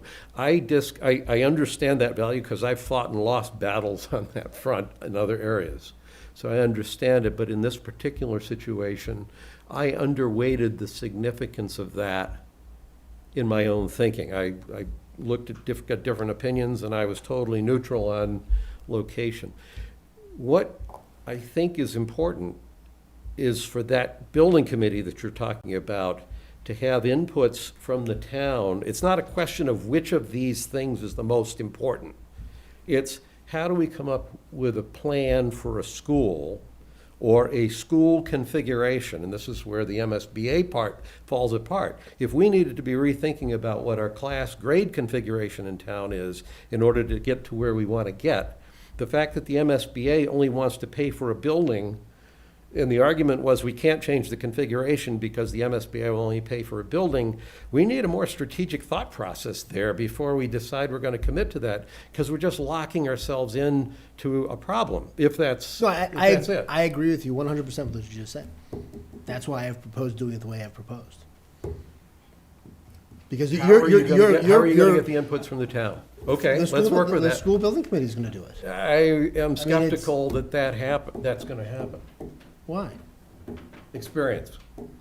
It didn't happen. Well, none of us scoundrels who were on the last one are going to be on this one. So you will have some role in appointing the empathetic listeners you're looking for, and they will do it. I mean, I think if what you want to do, it sounds like what you want to do is just tell the school building committee what to do. In other words, have a hearing, whoever it is going to tell the school building committee what to do, and then just say, go do it.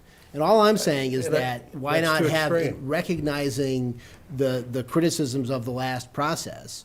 What I'm suggesting is a process that's designed to be kind of more, to address those concerns, right? So that the building committee will take in those inputs and then make considering all of the things you've proposed, right? Because, and again, not to beat my own personal hobby horse, I mean, if in replacing the school, you didn't do a 1-for-1 building replacement, you could still have a school that's downtown and have 3 grades downtown and 3 grades in Elm Street, right? I mean, I think that's entirely a possibility. Right, and they can price out, but I'm saying we're not going to be able to do that analysis between now and when the warrant is printed, right? So if they're going to look at that, they can look at, all right, and again, they can look at what's the cost, new building, ad reno, those things, fine. What does that look like on a different configuration? They can look at, all right, what would it cost if we added a grade to each of the schools? They can look at what would it cost if we added a grade to each of the schools and flipped them, right? So that K to 2 was at Wheelock and 3 to 5 was downtown, right? So people can still walk uptown. So, and I'm saying we can't do the depth of analysis and the inputs you're looking for. We are not going to get them we weren't going to get them, even if we started November 16th. We were not going to get them between then and the election, or then and town meeting. And I know, I mean, and again, it's not just the selectmen and the school committee who are affected by all of this stuff. It's most especially people who have little kids at home, right? Which I am, I have experience with, and it's hard for people in that situation to be engaged with this process when you are trying to manage 19 different sets of regulations on what it means when you have a positive test in this and you have close contact and how many days for this and how many blah, blah, blah, blah. So I mean, the idea that even if we had started, we were going to have some meaningful input when people are trying to manage this circumstance at home is silly. And I think if you rush the process in this narrow window, you're not going to get that full set of input. And I think that's what I'm proposing that we do. We should do it under the auspices of a new building committee, and not us doing it, and not the school committee doing it while there's also an election going on. There's also preparation for town meeting. I just think you're cramming a lot of stuff into a pretty narrow window. And if you extend it out a little bit, you're going from May until December or January. So, Mike, I absolutely agree with everything you just said. You should. We cannot. But that's when our meetings go the longest and we are most heated, when we agree with this. We right. cannot get to a specification for a building committee to carry out between now and the town meeting. That is absolutely correct. What we can get to between now and the town meeting is an articulation from the public about the items that are important to them, that a building committee needs to take into account when it comes up with a design for that building. That's the piece that I'm trying to get done between now and town meeting, is I guess you could call it design guidance, but I don't want it to sound too technical. I'm talking about what were the things that drove people to vote the way they voted this last cycle. It was because there were certain things that they cared about that they, in some cases, felt did not get taken into account. I'm trying to figure out how we can orchestrate an open public discussion about what those things are, get those things distilled down to certain critical elements that a building committee needs to take into account, so that we don't have an MSBA process defining how we make our decisions. Right, but we're not going to have that. Outside of the envelope. We're not going to have that either way, guys. Under no circumstances, We're not going to have what either way? An MSBA process defining what we're going to do, right? The MSBA process, if we went back into it, and again, I'm agnostic on it. I don't, to me, that is a question of, when you get to if you get to a consensus, if you get to a proposal on what it's going to be, what works best, right? That to me is, once you get to the point, here's what we want to do, independent of that, right? What we want to do question that I'm proposing to be answered between May and January is not going to be an MSBA process at all, because we're not in it. So it's a matter of evaluating in that period of time the things you're talking about. And again, I'm not opposed to getting some of those inputs in advance, but I would like that committee to do it too. In other words, that committee can have, they can have hearings, they can have meetings. What they will be doing is, they will not be doing a technical job at that point in the process. Right? It will not be an architectural job, it'll be inputs, here are the concepts, here's the feedback, here, and again, it's not gonna be a list of 75, it's gonna be a list of 4 to 6, and getting those inputs on all the things you're talking about, but on a little bit of a longer time frame than to make a recommendation that can go to town meeting. So we may have some agreement here. First off, you said I'm not opposed to getting these things in advance. So the thing I'm looking for, I would like to get in advance between now and the town meeting. I'm not opposed to having the building committee then continue to work to make sure that what goes into that concept remains in line with the preponderance of the residents of the town, that the project is going in the right direction. We've already got a placeholder article for the funding of that continued effort. Your good point, we're not in the MSBA.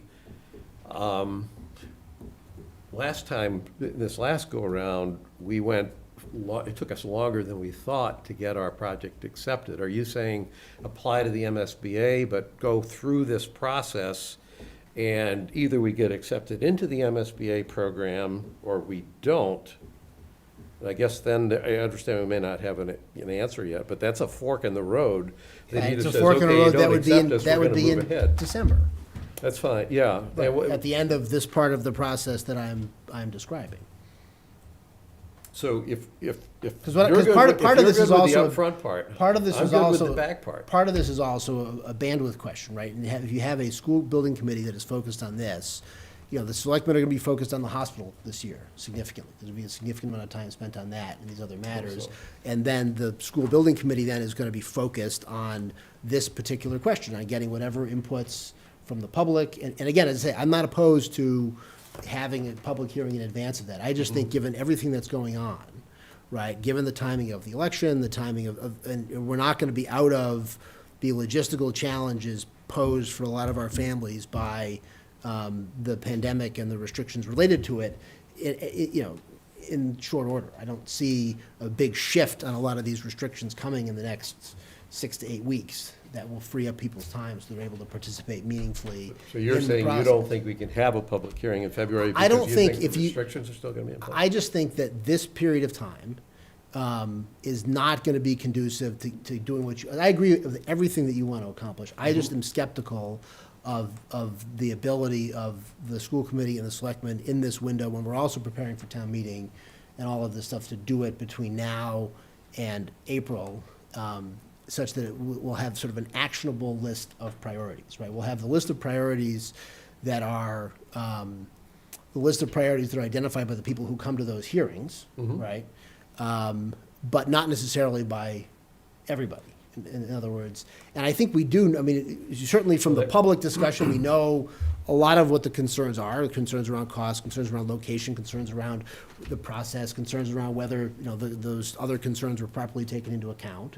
And I recognize what all those are. And again, a public hearing will probably tell you all of those same things, probably from the same people we've already heard from them. And so my point being is if we can focus between now and town meeting on getting the process set up appropriately, right, through a new provision to the bylaw that will deal with how we're going to appoint this committee, right? Then we appoint the committee after town meeting, and then that committee is then charged with, in this period from May to December, to distilling that input, to reviewing what the options are, to taking into account those concerns, and ideally coming up with a proposal that will, you're never going to get a proposal that's going to get 80% of the vote, right? Nothing gets that kind of support in town, right?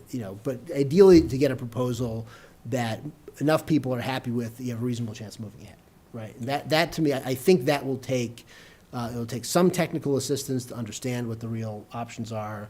It'll take some time for the school committee to set its priorities, for the selectmen to set their priorities, and then to have that process happen over a long enough period of time that people feel like they had a chance to participate in that process in a way that a lot of people felt like they didn't have a chance to participate in the last process. And I think if you do it in this narrow period of time, and it's essentially done by some combination of the selectmen and the school committee, I think you'll have people who felt they were left out of that process too. And I don't want to make the same mistake twice by doing it that way. And I think if we did it the way you proposed, just given the logistics and the timing and everything else, it may not be the same group of people who felt like they were left out of this process. It may be a different group of people who felt like they're left out of the process, right? We can't in any of these situations just fight the last war, right? The issues that are going to be of most concern when this next one is voted on may not be the same set of issues. It may be a new set of issues that come up. It may be any number of, I think he's just grinning because he made a smart decision by not coming here tonight. He's about 10 minutes away from feigning some sort of internet connectivity problem. And moving on to his the next event. Here's what I think I hear you saying, and correct my perception. We got COVID, there's lots of restrictions, there's no way for us to really be able to predict how that's going to hamper people. And when we have these events, other people will come, they'll voice their opinions, and we'll listen to them, and there'll be yet other people who say we haven't listened to them. Therefore, there's not really much point for us to try to do any of this stuff between now and town meeting. Let's just get the bylaw, let's just form the building committee, and let's just do the kind of thing we've done before, but we're going to do it better. That's what I'm hearing. Tell me how I'm wrong. Well, I mean, I one way or the other, we're going to have a committee that's going to be charged with making a recommendation about the school. So one way or the other, we're going to be doing what we did before, in the sense that there's going to be a committee that's going to make a recommendation about the school. And then the selectmen have to decide on it, the school committee, the town meeting, and all the rest of it. What I'm saying is, I would like to correct the issues that have been raised about the last process, which to me requires a longer period of time for the review. And I do think if we do this in a narrow window of time between January and March, you risk repeating the same thing, right? You risk repeating the same problem that some people may have a perception that their voices were not heard at the key point of the process, right? In other words, that is the heart of my concern here, which is, and it's not just the restrictions, it's all of the logistical problems it creates for so many of our families in dealing with the restrictions and managing just their lives on a day-to-day basis under the circumstances we're currently in, which again, I don't think are going to be resolved sufficiently that people will feel like they have had a sufficient chance to participate. And that's why I'm saying is that if we can improve the process where we need to improve it, we should do that. And again, I'm not opposed to having a public hearing where people can voice their concerns again. And maybe we'll hear new concerns we haven't heard before that will be important to take into account in the process. I suspect we'll probably hear similar concerns that we've had before. And in my thinking about this is geared towards addressing as many of those concerns as we can without creating new problems. And I think it's mostly a question of timing and who's going to be doing it. And not so much a substantive difference about what ought to be done. I'm skeptical that we can do it in a sufficiently thoughtful way to give meaningful guidance to the school, the new building committee, that won't be perceived from other folks that this was prejudged one way or the other before that committee was even set off in a new direction. That's all I'm saying is that. Let me tell you the one comment that came from people this last time around that caught my attention, and I'm guilty of not. I think all three of us are, of not having seen it coming because we knew enough about the background and the context that it never crossed our mind. But the point of confusion a number of people said was, listen, when we voted on the article for the new Dale Street School, we thought it was the new Dale Street School. And it's like, well, I knew before, I knew that it wasn't necessarily the Dale Street School because there'd been discussions years and years ago about where it might go. And Wheelock was clearly one of the sites. For me, it was not confusing. For other people, it was confusing. So last week I raised, and it's not a fully formed idea, so I threw it out there because I wanted to throw it out just to get it there.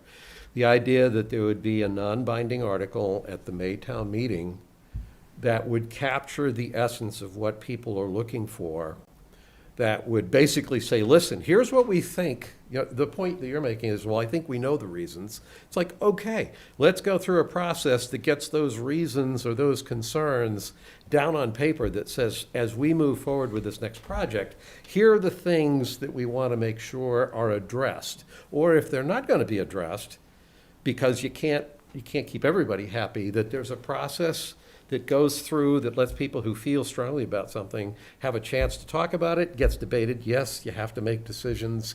But people will understand why we took a left turn, not a right turn at the fork here, and a right turn, not a left turn at the fork there. To me, that gets us in a better position where everybody that has whatever opinions they have a chance to voice them, have a choice to vet them and test them and have them challenged, have them see how the decision was reached that gets us to the project that we ultimately wind up at. I think that's what gives us the better shot at getting the kind of support that we need than to kind of not have that discussion, have that processed, and have that get down on paper. So we don't make another mistake where people that were voting for the new Dale Street School just assumed that meant that the site would be Dale Street. Right. No, and again, one of the reasons behind the way I've laid this out is that's what people would be voting on. Right? They'd be voting on the concept, right? Where it's going to be, what it's going to be, and so there won't be, that decision will be made at the point at which the people are voting on the design, if we're not in the MSBA process. We'll be voting on the design. Yeah, they'll be saying, look, what the school building committee will come back and say, look, best thing for us to do is to just build a new building on the Dale Street site. That's the best option.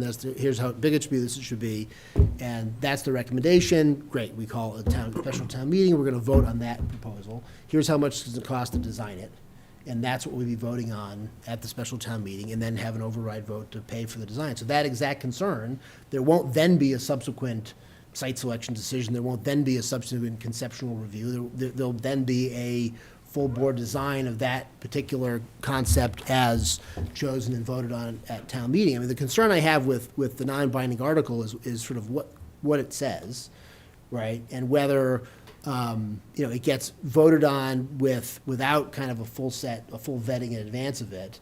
And then you box in the building committee with a town meeting vote saying do X, and it turns out you can't do X, right? It seems like a version of I think what you correctly noted many times with the hospital, that sort of repeatedly asking the question of what would you like to see up there without any associated costs isn't all that a useful exercise. What I'm saying is, we can ask the question of what would you like to see, what's important to you between these, given all these different trade-offs, can happen in that process between May and December in a way that it's not going to happen between now and April when the warrant gets printed.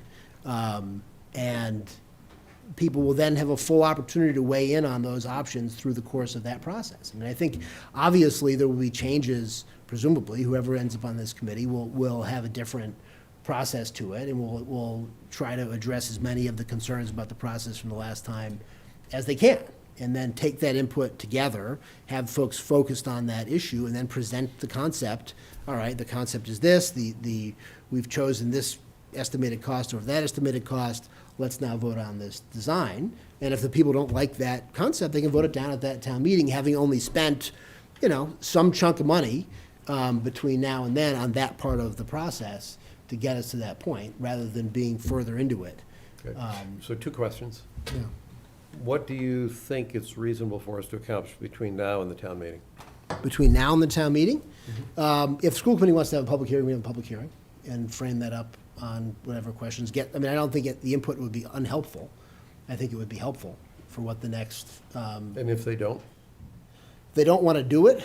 I think without their participation, we're not going to foist the building upon the schools that they don't want, right? So at some point. Well, the public hearing isn't to foist up. No, I understand that, but I don't think we should foist the process on them either. I think we have to hear what they have to say on Thursday, how they want to approach it, how they're thinking about it.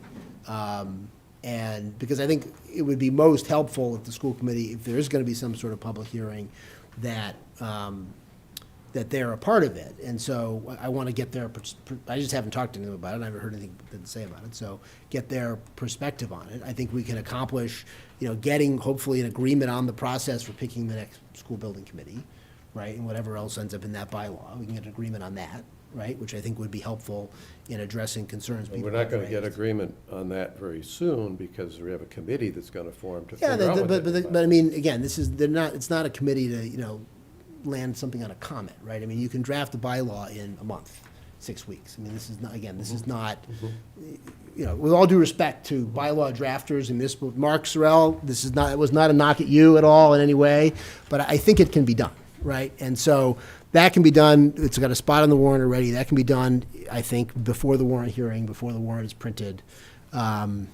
which will address that procedural question. And again, I'm not foreclosing the possibility of having some sort of a hearing, but I think if you get that together, I think between now and then we can figure out, what is the number for what we need. Again, if we're going to entertain this kind of a process. You gave me an answer which was somewhat evasive and How very, very thin. I'm not done with I asked, it. what is it we need to get done between now and May? And I hear draft the bylaw, and perhaps you're not against having a public hearing. Right, and then we have to decide whether we're going to reapply to the MSBA, right? Because the application, Nick, when is the application due? April? End of April? So we have to decide that if we want to put an application in or Why not. don't we just do it? I agree Right, with okay. with Jeff on that one. Well, then He said, check throw it that in there box. and see what comes. So that's not a, it's Right. a decision, but I don't see why we wouldn't do it. Yeah. Simply to play for the option. But I'm talking about what are we trying to accomplish with this town? It is a school project. It's for the schools. The school needs the concept, but it's a town project.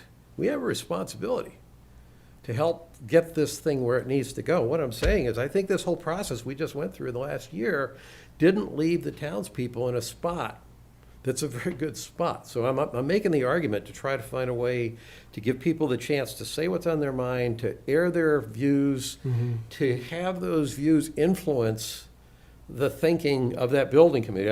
I like what you said about the building committee, once it's formed, needs to continue that process. And I hadn't appreciated till tonight that what you're saying is then at the end of the year, we're not talking about voting on an $82 million school project. We're voting on a concept that here's what we're trying to accomplish, here's why we're trying to do it, here's what we think it's going to take to do it. Are you prepared to buy into this concept? That, I think, is an improvement. So my second question is, does that fit into the MSBA process? Well, it would. We would know if we're in the program or not in December. right? So we would know if we get to the end of that process and the recommendation is something that we think generally would fit within their, not we, but generally the town would think would fit within their guidelines, you can do an estimate. Okay, here's what the reimbursement rates are, here's what we think it would be, here's what the design enrollment's gonna be, all of these other pieces of it. We can make a judgment, all right, is it worth accepting some of the requirements from the MSBA in order to get the money or not? And then if the answer is, you know what, we have a proposal that what we think works isn't going to fit within what they're, right, then we say we're just not going to do it. We just say we're not going to do it. Or, what may be more likely, is they'll make the decision for us and not invite us back in, right? And they just say no. And then you have the answer to that and you move ahead under those circumstances. So at least as you're thinking about it, we're willing to give it a year. If we don't get right back in it, then we probably, it's still a fork in the road. We can decide to give it a second year, but we probably would be at least taking a good hard look at what the path would look like to do this on our own. Yeah. Yeah, I don't think it's not a matter of deciding at the end of that, well, we're just gonna do nothing until we get accepted back in, because, there's no guarantee on that one way or the other. So it could be right back in, it could be 2 years. Right. I do think we have to come to some sort of a decision, in that time frame. But I think that's kind of when I've kind of mapped out what we might do. And again, I'm not averse to having more inputs and more discussion between, now and May. I'm just You saying. see what I'm getting at? No, I know what you're getting at. I'm just skeptical that process will lead to the result you're looking for. It may. And I'm thinking if you had a little more time, you had a new group of people doing it, rather than some of the same people doing it. And, the weather will be nicer, which always helps. But, you'd have enough of a window there. And I think enough of a window there to do do a thoughtful job, have sufficient public input as part of that process, take into account all the things you're talking about, take into account everything else, and then put forward a conceptual proposal to give the school committee a time to weigh in, from what I keep talking about, sort of prioritizing from their standpoint what's most important. Because I think some of what that building committee's job will be is synthesizing those inputs and saying, look, here's what people say their three priorities are. And kind of distilling as best you can what those priorities are, and then coming out of that process saying, okay, this is the approach that checks the most of those boxes. It's not going to check all of them for anybody. There's trade-offs with anything you do. But here's where their recommendation comes down on what the trade-offs are, and hopefully, the people who get fewer of their boxes checked than others feel like at least they were heard in the process and they had a chance to have a meaningful input to the group that is making the substantive recommendation, such that the concerns about process and listening and all of that don't recur. That's where I'm coming from on it. And again, I'm perfectly happy to participate in a public hearing, but I do think I think overall it would be better if it's from the elected boards that are going to be having to take this through are the ones doing it, and then a new committee that's the ones having it, rather than having, some prejudgment or some advanced input from, the various lame ducks and others ahead of it. So that's my skepticism of getting where you want to get in this next period. But so I am not as skeptical as you are about getting to where I want to get in this next period, but where I want to get is not, I think, exactly as definitive as what you think I want to get. I want to get to a point where the public is satisfied they've had a voice, they've expressed opinions, those opinions have been pulled together into some coherent fashion that is an input to that building committee, that is not a detailed design specification expectation, but is a set of expectations that's kind of almost the highest level of the town on what people are looking for with this project. It's not a definitive, detailed spec. It's capturing what people have in mind, what they think is important, and recognizing that as that building committee moves forward. So I don't see it as a hard thing to do, as long as you orchestrate some events to let people talk about it. Now, on the assumption. But there's what at is the least- output of that? Is it after that process, is someone going to come up with a list and say, There's this going is to the be an list? open conversation, and that open conversation is going to reach some conclusions that are guidance that goes into this overall process. It's call it feedback if you want. I can see the possibility, again, depending on how, I see a public hearing as the very first part of this.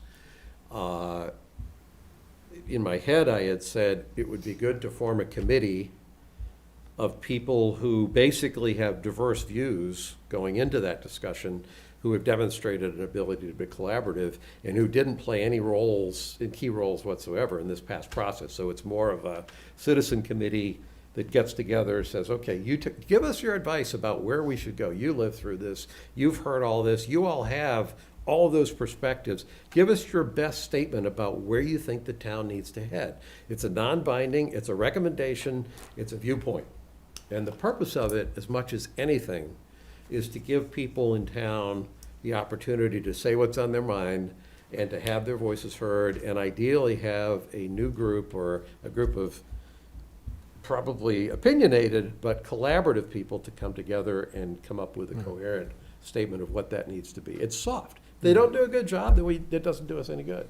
If they do a good job, we start to bring the townspeople back together, focused in the way we normally do things, with a shared view about trying to figure out how to get things done, and maybe a predisposition to be a little more collaborative about how to figure out how to do it. So that's Yeah. where I'm. And I don't necessarily disagree. I just think that the committee to do that, the logical committee to do that would be the new school building committee. Rather than having a I committee, think the new committee school- number one to tell committee number two what they're supposed to do. I mean, then is the it difference- committee number one that's really making the decision, and committee number two? Again, it just seems like it's a lot of bureaucracy. And why not have one group that does it on a reasonable time The frame? short answer is, because if you were going to build a house, Mike, if you wanted to build a dramatic new house, and you said, well, I think we need to get the building contractor on board, and he has to figure out how to do this, you skipped over the architect. And it's kind of like that. You skipped over. Yeah, but I'm not all that proposing upfront skipping work. over the architect. I mean, I think I'm not envisioning a different process than you. I just don't think you're going to get to. I mean, I think it's a heavier lift than you think it is to get where you want to get in this period of time. And there's no harm done in trying it. and- If we don't get anything out of it, we don't get anything out of it. Yeah, again, as I said, I'm not averse to. I don't think we need to create a third committee in this process to look at this same issue. I mean, if we're going to have a committee to write the bylaw, terrific. There's going to be a new school building committee. I don't think we need a third committee in the mix to do something else. I mean, I think Whether that. we need a committee or not, I think we need a plan for how we're going to open up the conversations with the townspeople. Yeah, and again, I'm not averse to doing that, but I want to hear what the school committee has to say. And I don't think we can do it between now and April. I think that's the So you sticking point. don't think we can have a public hearing? No, we can have a public hearing. We're not going to get a consensus that we're going to then vote on, that's So going to let's- then give so the let's school building take it- committee meaningful direction. So let's take in a it one way step that's at going a to be time. productive. That's the, I So mean. we don't agree on the potential, but I think it's partly because we have different vision of what it is we're trying to accomplish through the process. Let's just leave that there. Let's take just the first step, public hearing. I would agree with you that ideally, we would have a public hearing that would be joint with the school committee. My conversation with Jessica Riley, when I met with her a couple of weeks ago, when I raised that with her a month ago now, she said, well, I think if we're going to do that, it should be a school committee public hearing, which I'm not quite sure why she thinks that, but that's fine. It may be that the school committee wants to have a public hearing, and the selectmen should have a public hearing, and it might be interesting to see what those messages are. The one discussion I've heard from the school committee is that they were actually looking at hiring a consultant to take a look at, to do the research, to tell them what the reasons were for the failure of the project. That may be the path they choose to go. Speaking personally as an elected official here in town, when my constituency that voted for me voted against a project, and I want to know why, I want to talk to them. Sometimes you do need consultants to help do some analysis. I'm not against that, but there's a piece of this that's got to be, in my view, the officials, especially the elected officials of town, need to be the ones that get in front of the public and say, what's on your mind? And you could get beaten up for it, you can get slammed, you can get people that say you're wasting their time, all that stuff. Still at least gives them a chance to have the voice. And to me, that's, in a process like this, it's critical. Yeah, and again, I don't disagree with that at all. What I disagree with is the idea that you're going to get to an actionable recommendation by April, right? You're talking about having a non-binding vote at town meeting on here's what the school building committee should do. And that, look, and my concern is, if you get to that point and you vote on that recommendation is going to be the direction to the school building committee that they'll take. If they then take it and say, well, gee, the way this has been recommended, this is coming out to be, 25% more expensive than the last thing we just did.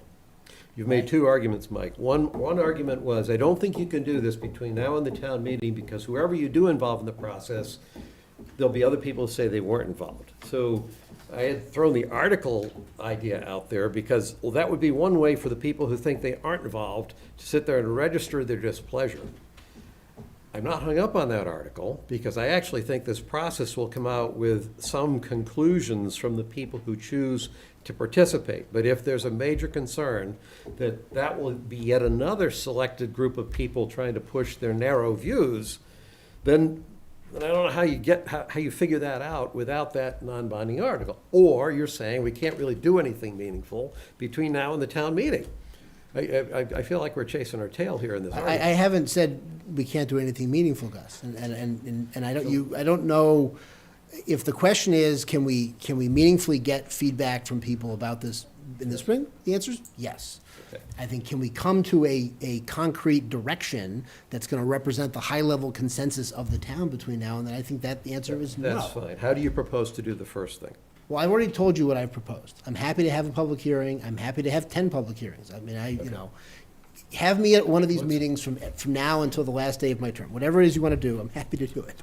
But all I'm saying is, I want to hear first from the school committee. I want to hear what they have to say. If they want to hire a consultant, that's their problem.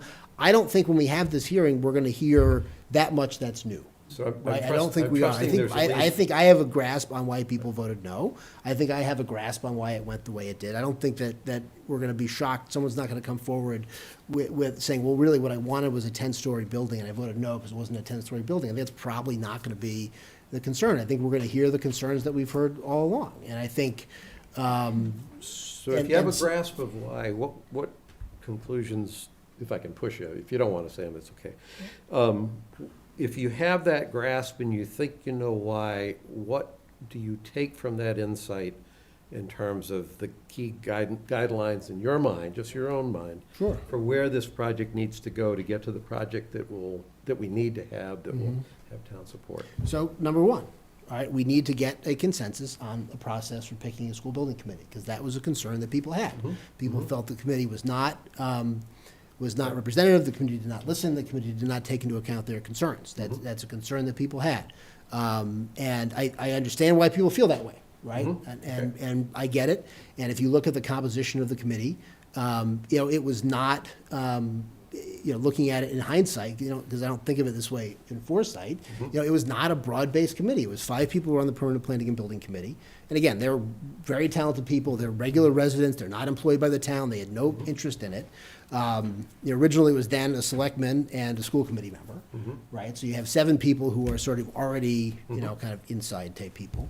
And then it was expanded to add a school committee and the superintendent. And so we didn't have in that process and didn't give enough thought in the upfront process to, making sure that a broader constituency is represented on the committee. And I'll tell you, it wasn't as though when the composition of the committee was composed, I was thinking, well, gee, we really should add some more people to it and have a broader base, but we can't do that because if we add more people to it, we'll get a different result. It was just, it didn't occur that, okay, gee, we should open this up more broadly in the process, right? And I think that was, that certainly was a blind spot that I had as part of it. And I think we all did. If you look back at our meetings on that was not, so I think that's one issue you can correct up front on the process. If you get to consensus on here's how we're going to pick it, and everybody can say here's what it's going to look like, here's who's going to do it, this is what it's going to be, you then have at least said, okay, this is how we're going to pick a committee, right? So that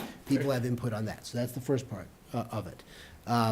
Obviously, a big issue is cost. The big issue is going to be cost in any one of these situations. I think probably if you did a poll of all the people who voted, that was probably the biggest part of it. But the people who are concerned about cost are going to vote no on anything, right, to a certain extent. That's where I disagree. Not everybody. I mean, not everybody jumps to that. No, not everybody. Here's what I'm saying, guys, is they look at all of our projects, right? All of the projects we do, all of our overrides, the most they get are like 60 or 62% of the vote. I think the police station got like 66% of the votes. All right, so there's a chunk of people who are going to be a no, mostly on cost. And then there's other people who are concerned about cost, but there's a number that they would go to, right? They said they think this is reasonable, and they thought this one was too much, right? This has been too much.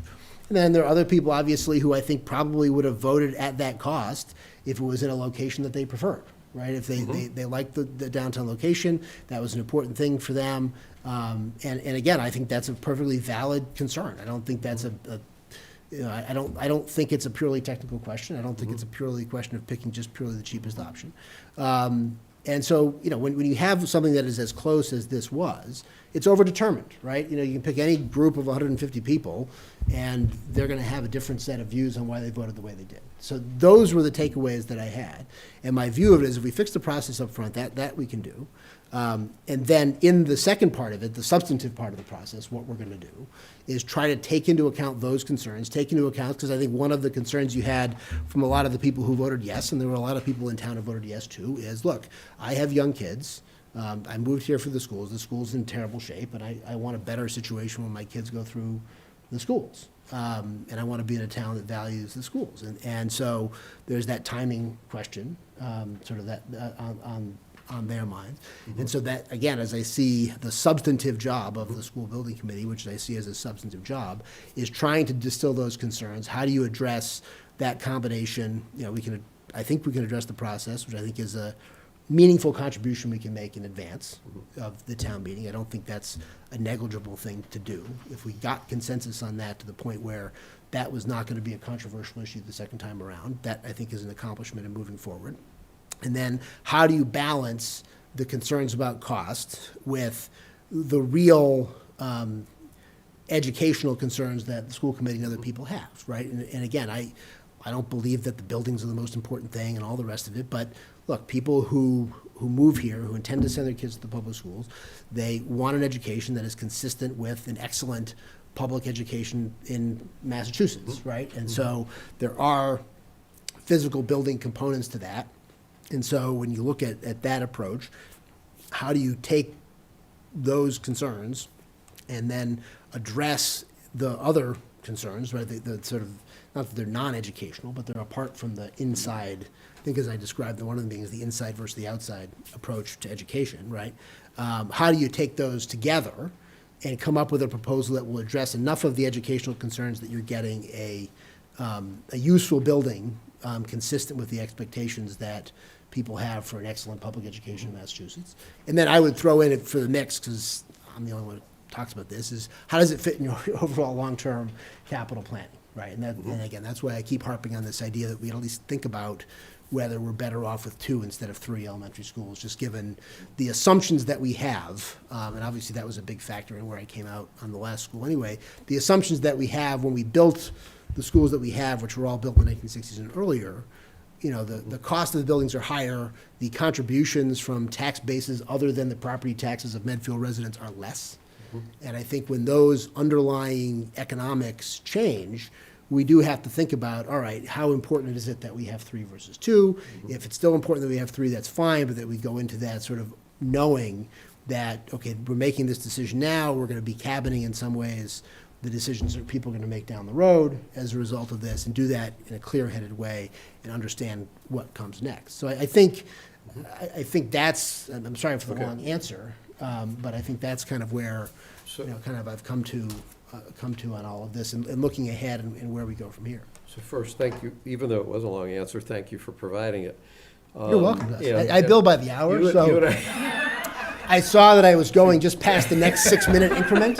Yeah, so once I got to the next 6-minute increment, then I'm good. No, every phone then I call can go has from a at least 0.8, I 15 can go from a minutes. 0.3 to a 0.4. Couple things, and Pete, apologies, although you seem to be enjoying yourself, so I don't know I have to apologize to you tonight, but first off, what you described, 95% maps onto my own understanding or my own perception. So that's good. probably We're wrong. looking at this in a very, very similar way. My view about this public discussion is I would still sure like to get confirmation in here from the public that my perception of what it is true. So that's where I'm coming from. I want to propose something, though. Let's not figure out the year. I hear what you're trying to do. I actually agree with what you're trying to do in terms of town meeting on out through the end of the year. I think that's right. I like what that sounded like. Let's not try to figure out everything between now and the town meeting. If we can agree that a public hearing is we do a public hearing, we get what we get, and coming out of that, we either think it's a total waste of time, we think we don't have a clue about what on people's mind, whatever it is, we're gonna come out with some insight. And with that insight, we will then be able to figure out what, if anything, further should be done between now and the town meeting in order to either further that discussion or do more to pull the townspeople together. I'm comfortable just saying, let's just deal with the first step. I'm also comfortable, given that the school committee's not meeting until Thursday night, for us to defer actually doing anything tonight. Well, I think we should ask Scott to appoint the committee for the bylaw. Oh, yeah, no, I'm talking strictly on the public hearing side of this. I'm comfortable waiting till Thursday night to hear what the school committee says, because my personal preference is that would be a joint school committee Board of Selectmen meeting, but the preliminary discussion I had suggested maybe they don't want to do that. And I still want to do it if they don't want to do it. That's up to them. And I'm guessing that we would probably, my mind, I was figuring late February, because we keep pushing this thing out. If by next week, we probably have a little better feel for what the Omicron COVID restrictions are likely to be by the end of February, based on where they're going now. I think a lot of it's going to be gone, but I'm comfortable deferring that discussion around a public hearing until we're meeting next. We're meeting next Tuesday. That meeting starts in about 10 minutes. So I'm comfortable doing that, and let's see where the Thursday school committee. I want to hear what the school committee has to say. I'm fine with it. Pete, anything? Actually, yes. So the reason I deferred was I was waiting for the schools to get back to us about what they want to do. I see our role as primarily supporting the schools and what they're trying to do on this whole process. I think that they should be leading this. And when I talked to Jessica Riley about it several weeks ago, she was hoping to figure out some way to figure out what it is that the people in town want before having a new building committee that marches ahead. So that's a little bit similar to what Gus is asking for. And I think that's a great idea. I don't mind having a hearing. I think we had a lot of hearings the last time. I think that I agree with Mike that we're likely to get the same people saying the same things at a hearing if we have it. I'm happy to have a whole slew of hearings if that works. I'm also willing to have the people have their say at an election. Rather than in a municipal election, it'd be even better if it was at a state election where, a lot of people show up. It'd be best if it was a presidential election when we get 80% of the people voting. That seems like a long time to wait, though, Pete. I bumped into the people at the Consensus Building Institute, and they say they can take a very complicated issue like this, hold a public meeting where people will debate individual points and then vote via their cell phones. And then you get to a resolution about each issue, and then you move on to the next issue. And they claim that they can settle very complicated issues like this. I mean, there are ways of doing it through that sort of guided mediation. And if people want to do that, I'm happy to do that. I have a friend who did market research in his professional career, and he assured me that if you do a proper survey of the town, I think it's 400 people, that you can learn what the town wants from that. And I think that would be a fine way to figure out what the town wants too. Any way that we can find out what it is that the residents in town want, I think we should try it. I think we should do the new bylaw. I'm pretty agnostic as to how we have a committee of people that study the new school, but we need to do that. I think that we should be keeping our options open with respect to the Massachusetts School Building Association monies. And so I think that we're all very much in agreement about some of the basic issues. I think that We just need to hear from the schools. Thank you. Got it. Thanks, Pete. So do you have a motion on the bylaw committee, yes? Let's see. We should probably pick a number, 5, 7, how many we want them to appoint. Chris, do you have a view as the sponsor of the article, how many people should be on this committee? No, but I had a comment about your other discussion. Oh, you need a microphone.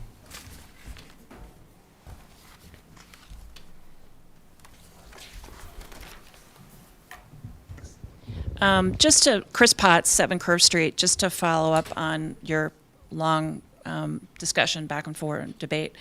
I just want to challenge sort of the assumption that applying to the MSBA is the right thing to do, because the Board of Selectmen and the school committee, they're all going to have to agree, basically vote to authorize the signing of that form. The window, I just checked the MSBA site, the deadline for that is end of April, so it's, I think it was the 29th of April. I think that if a forum is going to be held, that the topic should be, should we reapply to the MSBA? And there should be some data. I mean, it's very, very easy to go back and look at what was our original schedule, what was the original timeline, and it was an aggressive timeline. What are the milestones that MSBA expects us to hit, and do a comparison. I think it's easy enough for somebody to do this analysis, quick analysis of what is the timeline through the MSBA, what could be the timeline outside of the MSBA. I find it, as someone who has dealt with grant submissions and reviewing grants and knowing that other towns that apply for MSBA funding, they're going to get rejected if we get accepted. And are we going to turn around and say to MSBA, oh, we got accepted, but you know what? This is really not the path for us. I think it's a political suicide to think that we can just apply to the MSBA, and if we get accepted and it's not right for us, we can tell MSBA, sorry, we're not going to proceed.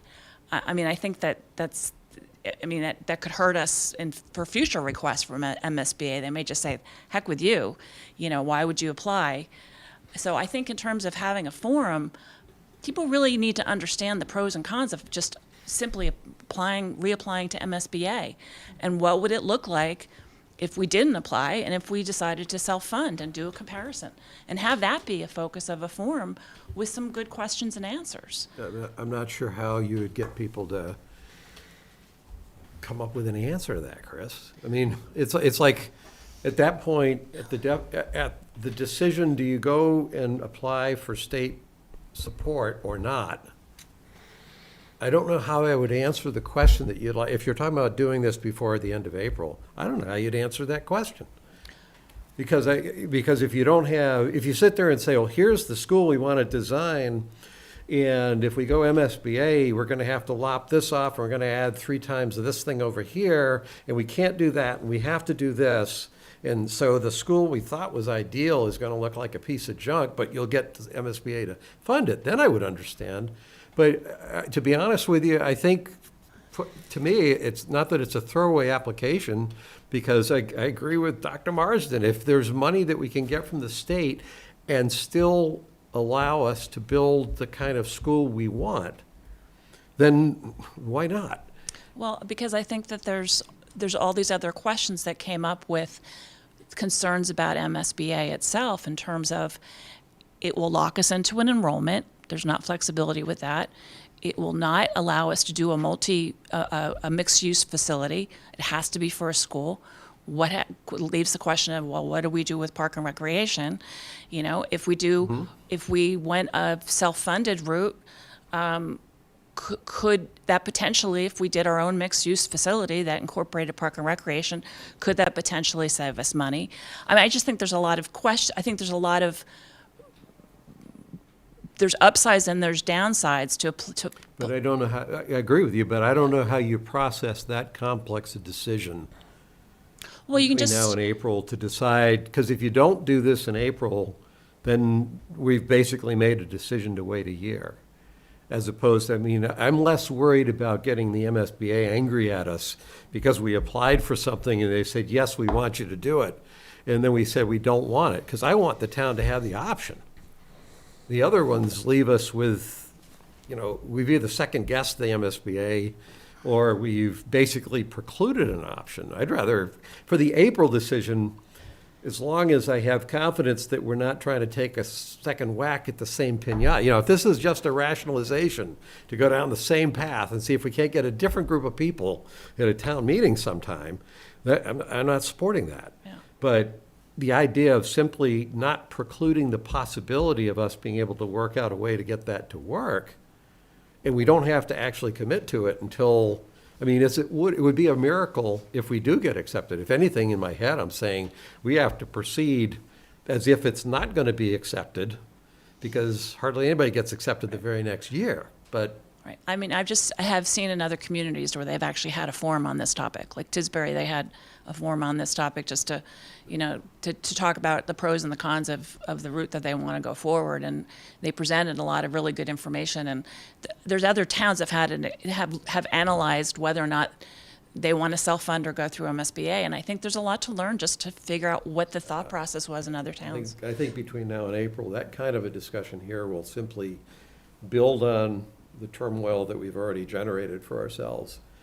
And we won't be able to make a coherent, I understand the point, but I can't picture us being able to get to a coherent answer. Eileen Murphy, 5-minute comment. You keep using the word hearing. Can I put a different word in there that sets a different mindset, but a workshop? Well, because workshop, what I heard, and trust me, I've been asking a lot of questions about everything that went down.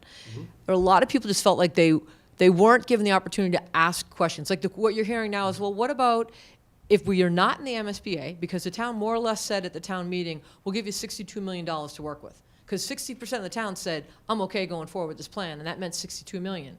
And the state was giving us 18. Oh, but by the way, if we follow what was said, we're going to spend 18 to refurb Dale. So when you look at it, this town was going to spend about $80 million.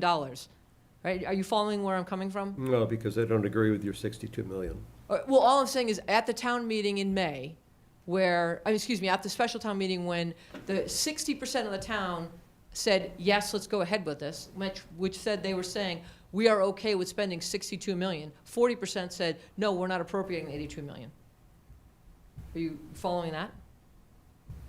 So the $82 million is including the MSBA's. So the MSBA program.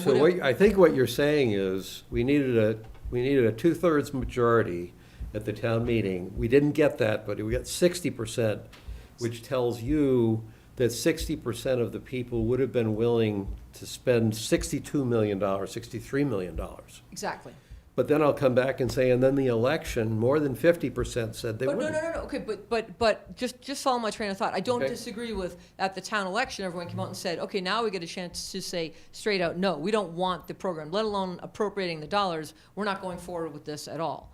But if you look at having a workshop, right? So it's not like it's a dialogue. We want to have back and forth. We want to have people say, why can't we do kindergarten, 1st and 2nd at Memorial, 3rd, 4th, and 5th at a new structure like Dale, and we have Wheelock wide open now for Park and Rec. Why couldn't we do that? I'm not saying Eileen Murphy wants to do that, but then ask that question and then have the response be, well, if we are in the MSBA program, this is why we can't. If we're not in the MSBA program, you know what? There's things we could look at. Now we're saving principal. Now we're saving vice principal. There's things that start to and all it is a discussion. It's not because it was said it's going to happen, but there's a lot of people, and I know personally people have reached out to you and have had discussions with you trying to drop ideas in your head. And I think there's people that would say... That's a hard challenge. No, they said they had good conversations. But I think that's where a workshop comes about. So we did it for the state hospital, right? People got young and old alike, sat around a table and threw out ideas. What's important to you? What do you want? What's ideal? So let me react to your... You're absolutely right that it should be a workshop instead of a hearing. It's a collaborative process to get to a good result for the town. So let me react to your question.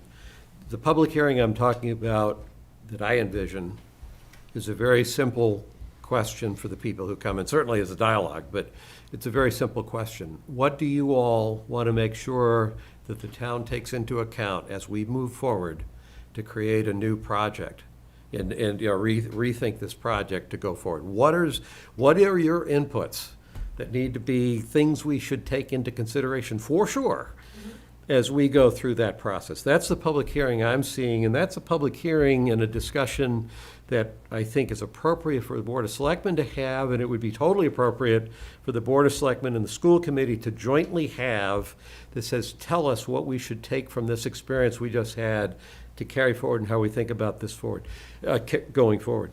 The examples that you gave, I agree, that's a workshop, but that's a school committee workshop.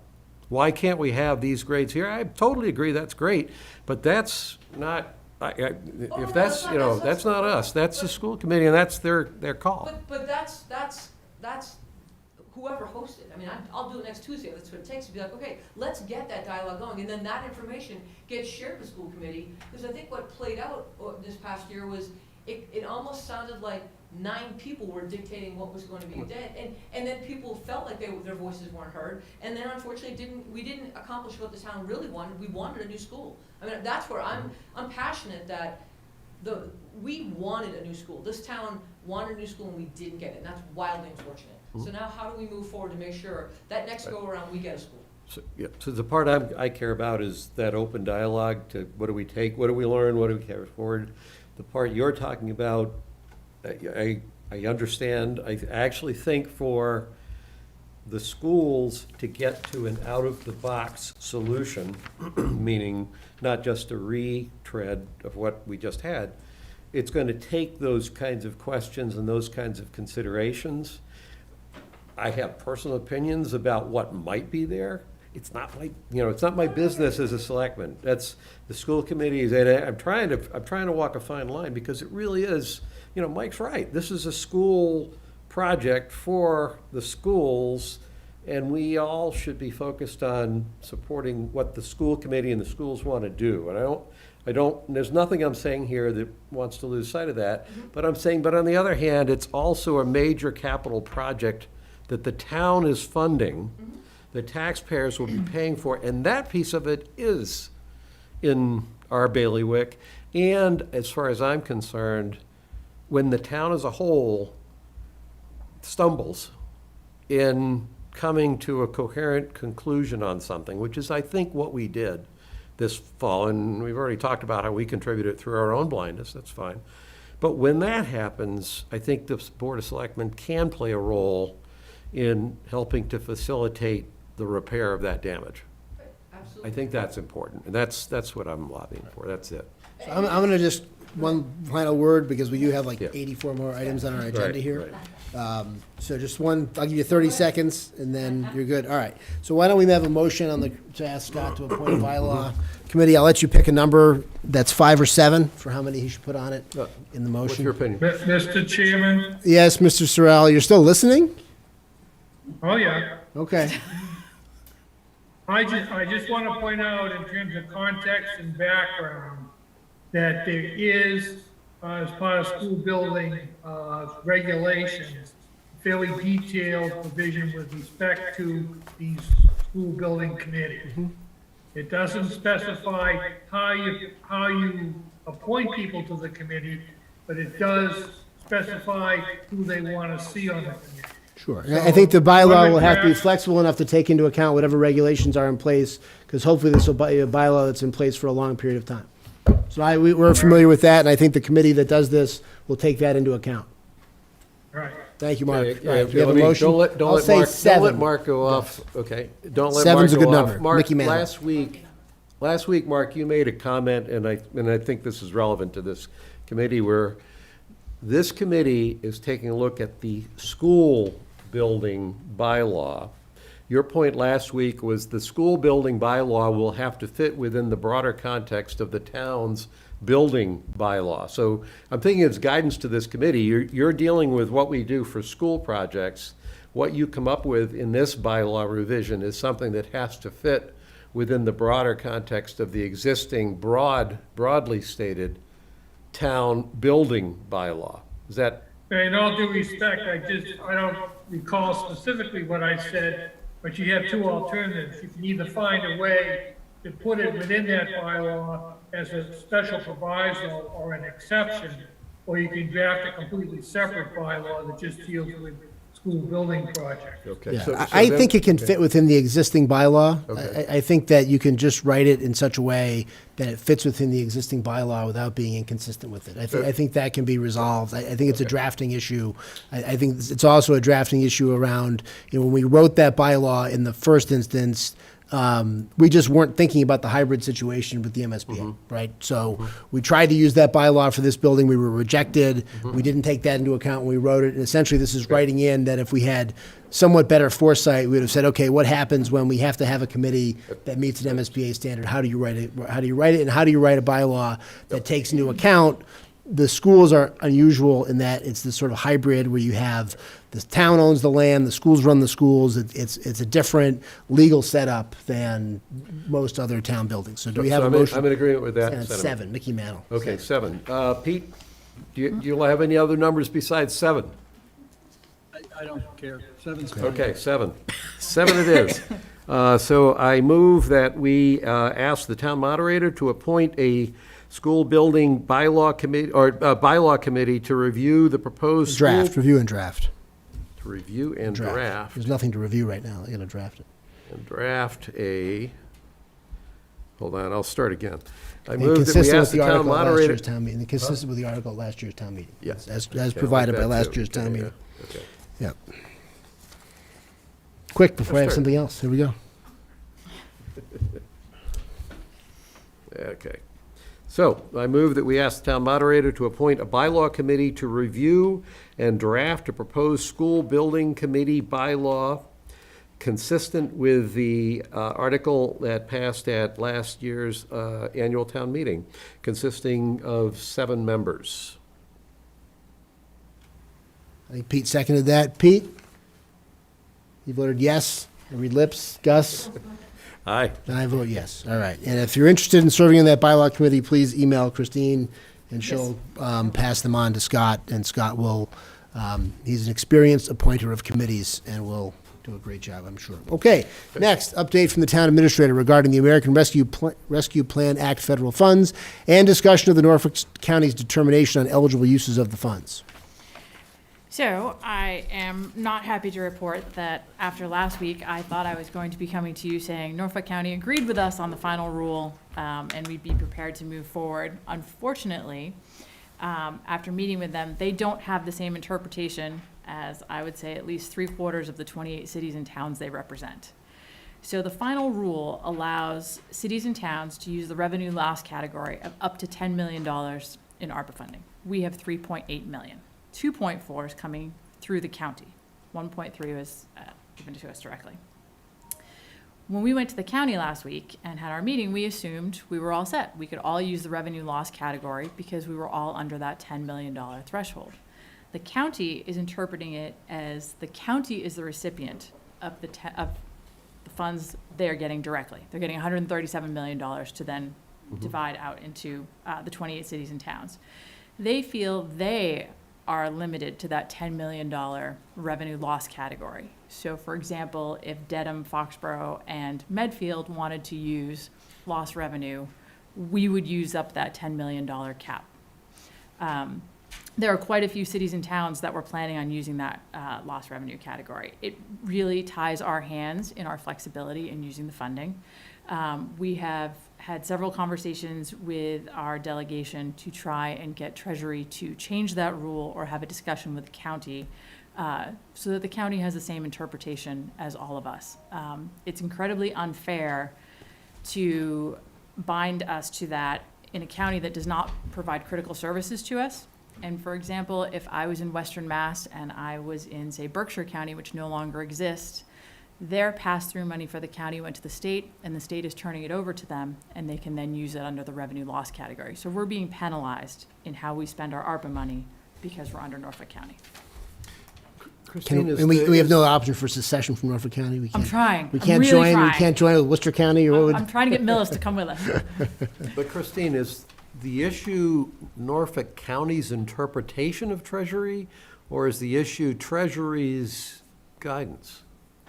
We believe it's Norfolk County's interpretation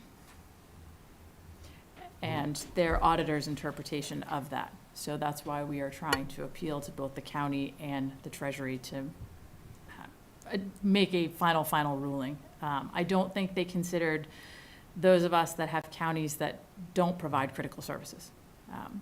They devised the final rule based on the rest of the country that has counties that provide these kind of services. Does Norfolk County understand the inequity? Do they understand the issue?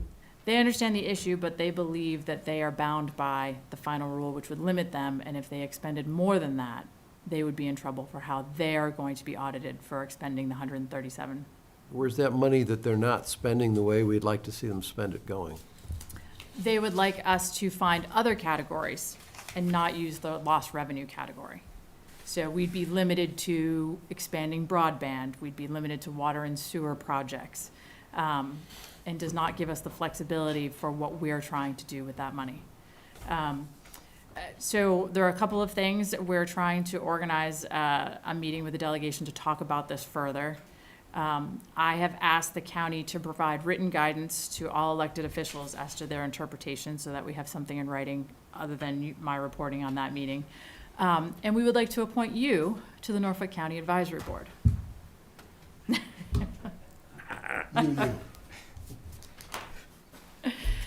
Only once a month do they meet. So we are still moving forward with our ARPA spending plan as if that rule will be changed, but we will have to have a plan B in place if the county holds true and does not give us those funds the way we'd like to have them. Well, you have to join the first meeting incognito because of the damage you've done with it. I'll let you know that tomorrow. All right. All right, we might as well take this up now. Do we have a motion to vote to appoint Selectman Murphy to the Norfolk County Advisory Board? I'm allowed to do that I think to you can. myself. Yeah. Okay. I move that we appoint, go ahead, Pete. You want to run against me here? We can have a vote. So I second that. So moved. Pete? Pete? Yes. I vote Yes. yes. Gus? All right. Sure. All right. Best of wishes, best of luck to Norfolk County. All right. So Christine, on 7 and 8 here, do you expect a long discussion of these? Because I'm mindful of the time in our executive session. I'd like to take up 9 and 10, which I think require an action from us tonight. I think we might be able to defer the budget review and the warrant articles till next week. I think you can. Okay, so let's defer 7 and 8, unless Peter, Gus, you have some urgent discussion of that. Financial policy, we got, Actually, that's not true. Oh. Because you're going to close the warrant tonight, unless you want to change the warrant closing date till next week, you will have to discuss about a couple of the articles that you want to put in tonight. But I'm okay with Close it next week. closing it next Tuesday is fine. well, which ones do we have to discuss? There was a discussion last week that you may want to add the dog leash law. Oh, yeah. These are in my mind, these are placeholder articles, so Yeah. it's not, I'm fine adding that as a placeholder. Want to add that as a Yeah, yeah. placeholder? And then I also have, in addition to the articles that I sent you this afternoon, I have a placeholder that Sarah gave me for the open space and recreation plan. I think we may actually have an alternative way to fund that rather than through the tax levy at town meeting, but we can talk about that as we Okay. get closer. But I would like to reserve a place for it. Okay, we can add that as well. so we'll defer, are we going to defer the closing till next week? I think if those are the only two, we can add those. I think those are and the only close it. two that I had Then that there's, were well, not there on the is line that the you- one that you sent out this afternoon. Chris, I think is yours. That's included as a citizen's But, petition. that's one I want to talk about in the context of this bylaw review committee that we've just directed the town moderator to appoint. Because what you've got with that is sort of starting to pre-specify what the bylaw review committee should be coming up with, it seems to me. And so it's, I have a concern about that article specifying something that might be what would show up in a bylaw review. So partly I have a question for Mark Sorrell around what are the limits to which an article like this, that's a citizen petition, can basically specify how a bylaw needs to be changed. It doesn't make sense to me that that would be legally easy to do. Well, I disagree with that, Gus. I mean, it seems to me the bylaw review committee is going to do what it's going to do. Presumably, if its recommendation includes that provision, then there's no need for the article. And so if it doesn't, then I think the citizen petition can add that and vote to add that. You can either, or move to amend what's proposed by the bylaw committee. I mean, I don't think it's an issue. Mark, you agree with that? I don't know what came in this afternoon, so Basically, it's a citizen petition that wants an article at the town meeting to require that a public hearing be held before a site for a new school is selected. Got that right? they have the 10 signatures? Or town, all buildings. So before any town building project proceeds, there must be a public hearing on the site of that building prior to proceeding with the project. So was that a petition with signatures and all? Yep. Yes. Yep. And so, So and that's actually, separate, that's separate in and of itself. And that's not really what the school building committee composition bylaw was about, to my understanding. right. Yeah, but it could be, But it the could two fit with it. separate things. I think we can talk about this further, but I don't think it's an issue at this point. Okay, I know, I'll accept two lawyers saying it's not an issue, then that's. Well, nothing we can do about it anyway, so it's a citizen petition, so it goes on. And Well, then- unless it's not a legitimate. Well, My then, issue is yeah. it a legitimate article, because you're kind of specifying something. Yeah, I mean, Almost anything goes on the warrant, Yeah, and then okay. it's a determination at town meeting whether it's legally valid or it's not, or whatever. All right, okay. You're right. So do we have a motion to close the warrant then, with those additions? Nothing else, Pete? I move that we close the warrant. Christine, you're aware of what's happening with ECAM now with the CDR and all these other issues there. Do we have enough money left with the environmental, if we need to get a consultant? Yeah, we'll be fine. Thank you. That's Okay, so we have a motion and a second. Peterson? Yes? Mr. Murby? Yes. And Mr. Marcucci, yes. All right, the warrant is closed. We'll defer the town department budget review. Yes, I will be presenting it to the warrant committee tomorrow evening unless you'd like me to hold on to that. No, we'll go right, I don't have an objection. Okay. And then we have the request from David Cashman for us to approve the 5% rental increase for the current tenants and property-specific maximum rents for vacant units at Medfield Meadows and Hillside Village. I didn't see any more information from him in the packet. No, I'm going to ask you to hold on this. The following morning, I sent a list of questions to DHCD asking them basically the questions we had come up with that night, and we have not heard back from them yet. Okay. So we'll defer to next week. So I would like to defer that till next week. All right, well, that covers all of that. We don't have a citizen comment? No. All right, consent agenda, nothing. Meeting minutes for November 2nd, December. Just be clear, we skipped, is 10 deferred as well? Oh, 10 we have to do. 10 we have to, yes, 10 we 10 have to has do. to So be we got, on the financial policy, we got 2 comments from the warrant committee. Did you see those, Pete and Gus? I did. So my reaction was, I'm fine eliminating the provision they want to eliminate on recouping the 25,000 from the operating budgets. I think that's fine. And then they thought the $25,000 threshold for, I'm sorry, recouping the emergency thing. Yeah, the emergency. Yeah, the $25,000 threshold, they thought that was too high, so I'm 15,000, I think. 15, it's 15? Yeah, well, I didn't think it was too high. It would just pull more stuff into the policy, but. Or you could sit there and say, well, okay, it just pulls more stuff in. Yeah, I think there are 6 different categories, and we were trying to capture all of the possible capital budget categories, which is why it was originally the 25,000. So I have no issue with 15? With 15. You good with 15, Pete? I am, yes. Okay, yeah. Yeah. So can we have a motion to once again approve this policy as amended with the comments from the warrant committee? Yes, I move that we reapprove the financial policy to amend the $25,000 limit for other items to be included in the capital budget down to $15,000, and to eliminate the requirement that an unforeseen emergency capital expense will not have to be paid back in future operating budgets for the department requesting the expense. I'll second that. All right, Mr. Peterson? Yes. Mr. Murby? Yes. And Mr. Marcucci, yes. All right, now hopefully with that done, maybe we can sign it and they can sign it and. I think we're there. Excellent. And I don't know if any of the warrant committee people are still watching. I'm declaring your comment period on the policy over unilaterally. Sorry. All right, minutes. So on the 2 minutes, I did look at them. The only comment I had on both sets of minutes that was the same, there were votes in each meeting where one of us had recused himself from the vote, and the way it was recorded as a vote was as an abstention. And I just think it should be amended as a recusal rather than an That's fine, abstention. we'll take care of that. Yeah. And then I had one correction to the November 2nd, where this is the item around the article for the special town meeting. It said that I abstained and didn't vote, when in fact, what it is I did not provide the positive motion because I was against the article.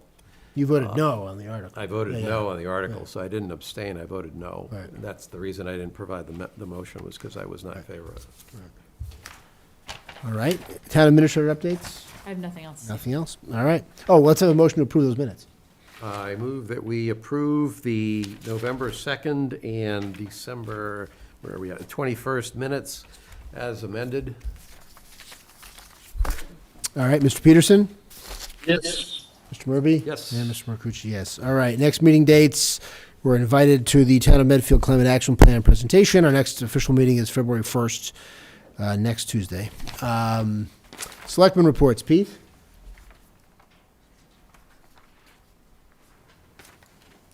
You are muted. Still on mute. Speak louder.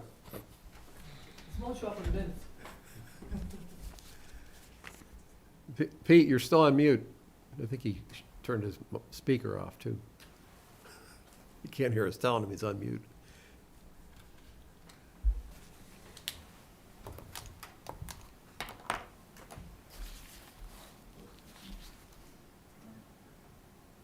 All right, the record will reflect Selectman Peterson had no report. Oh, I was saying that I was at the Town of Medfield Climate Action Plan meeting this afternoon. They're getting ready for their January 31 forum for the town. Yesterday, I met with the Norfolk County Sheriff, who was doing some sort of listening tour, and he came to Medfield to talk to anybody that wanted to talk to him.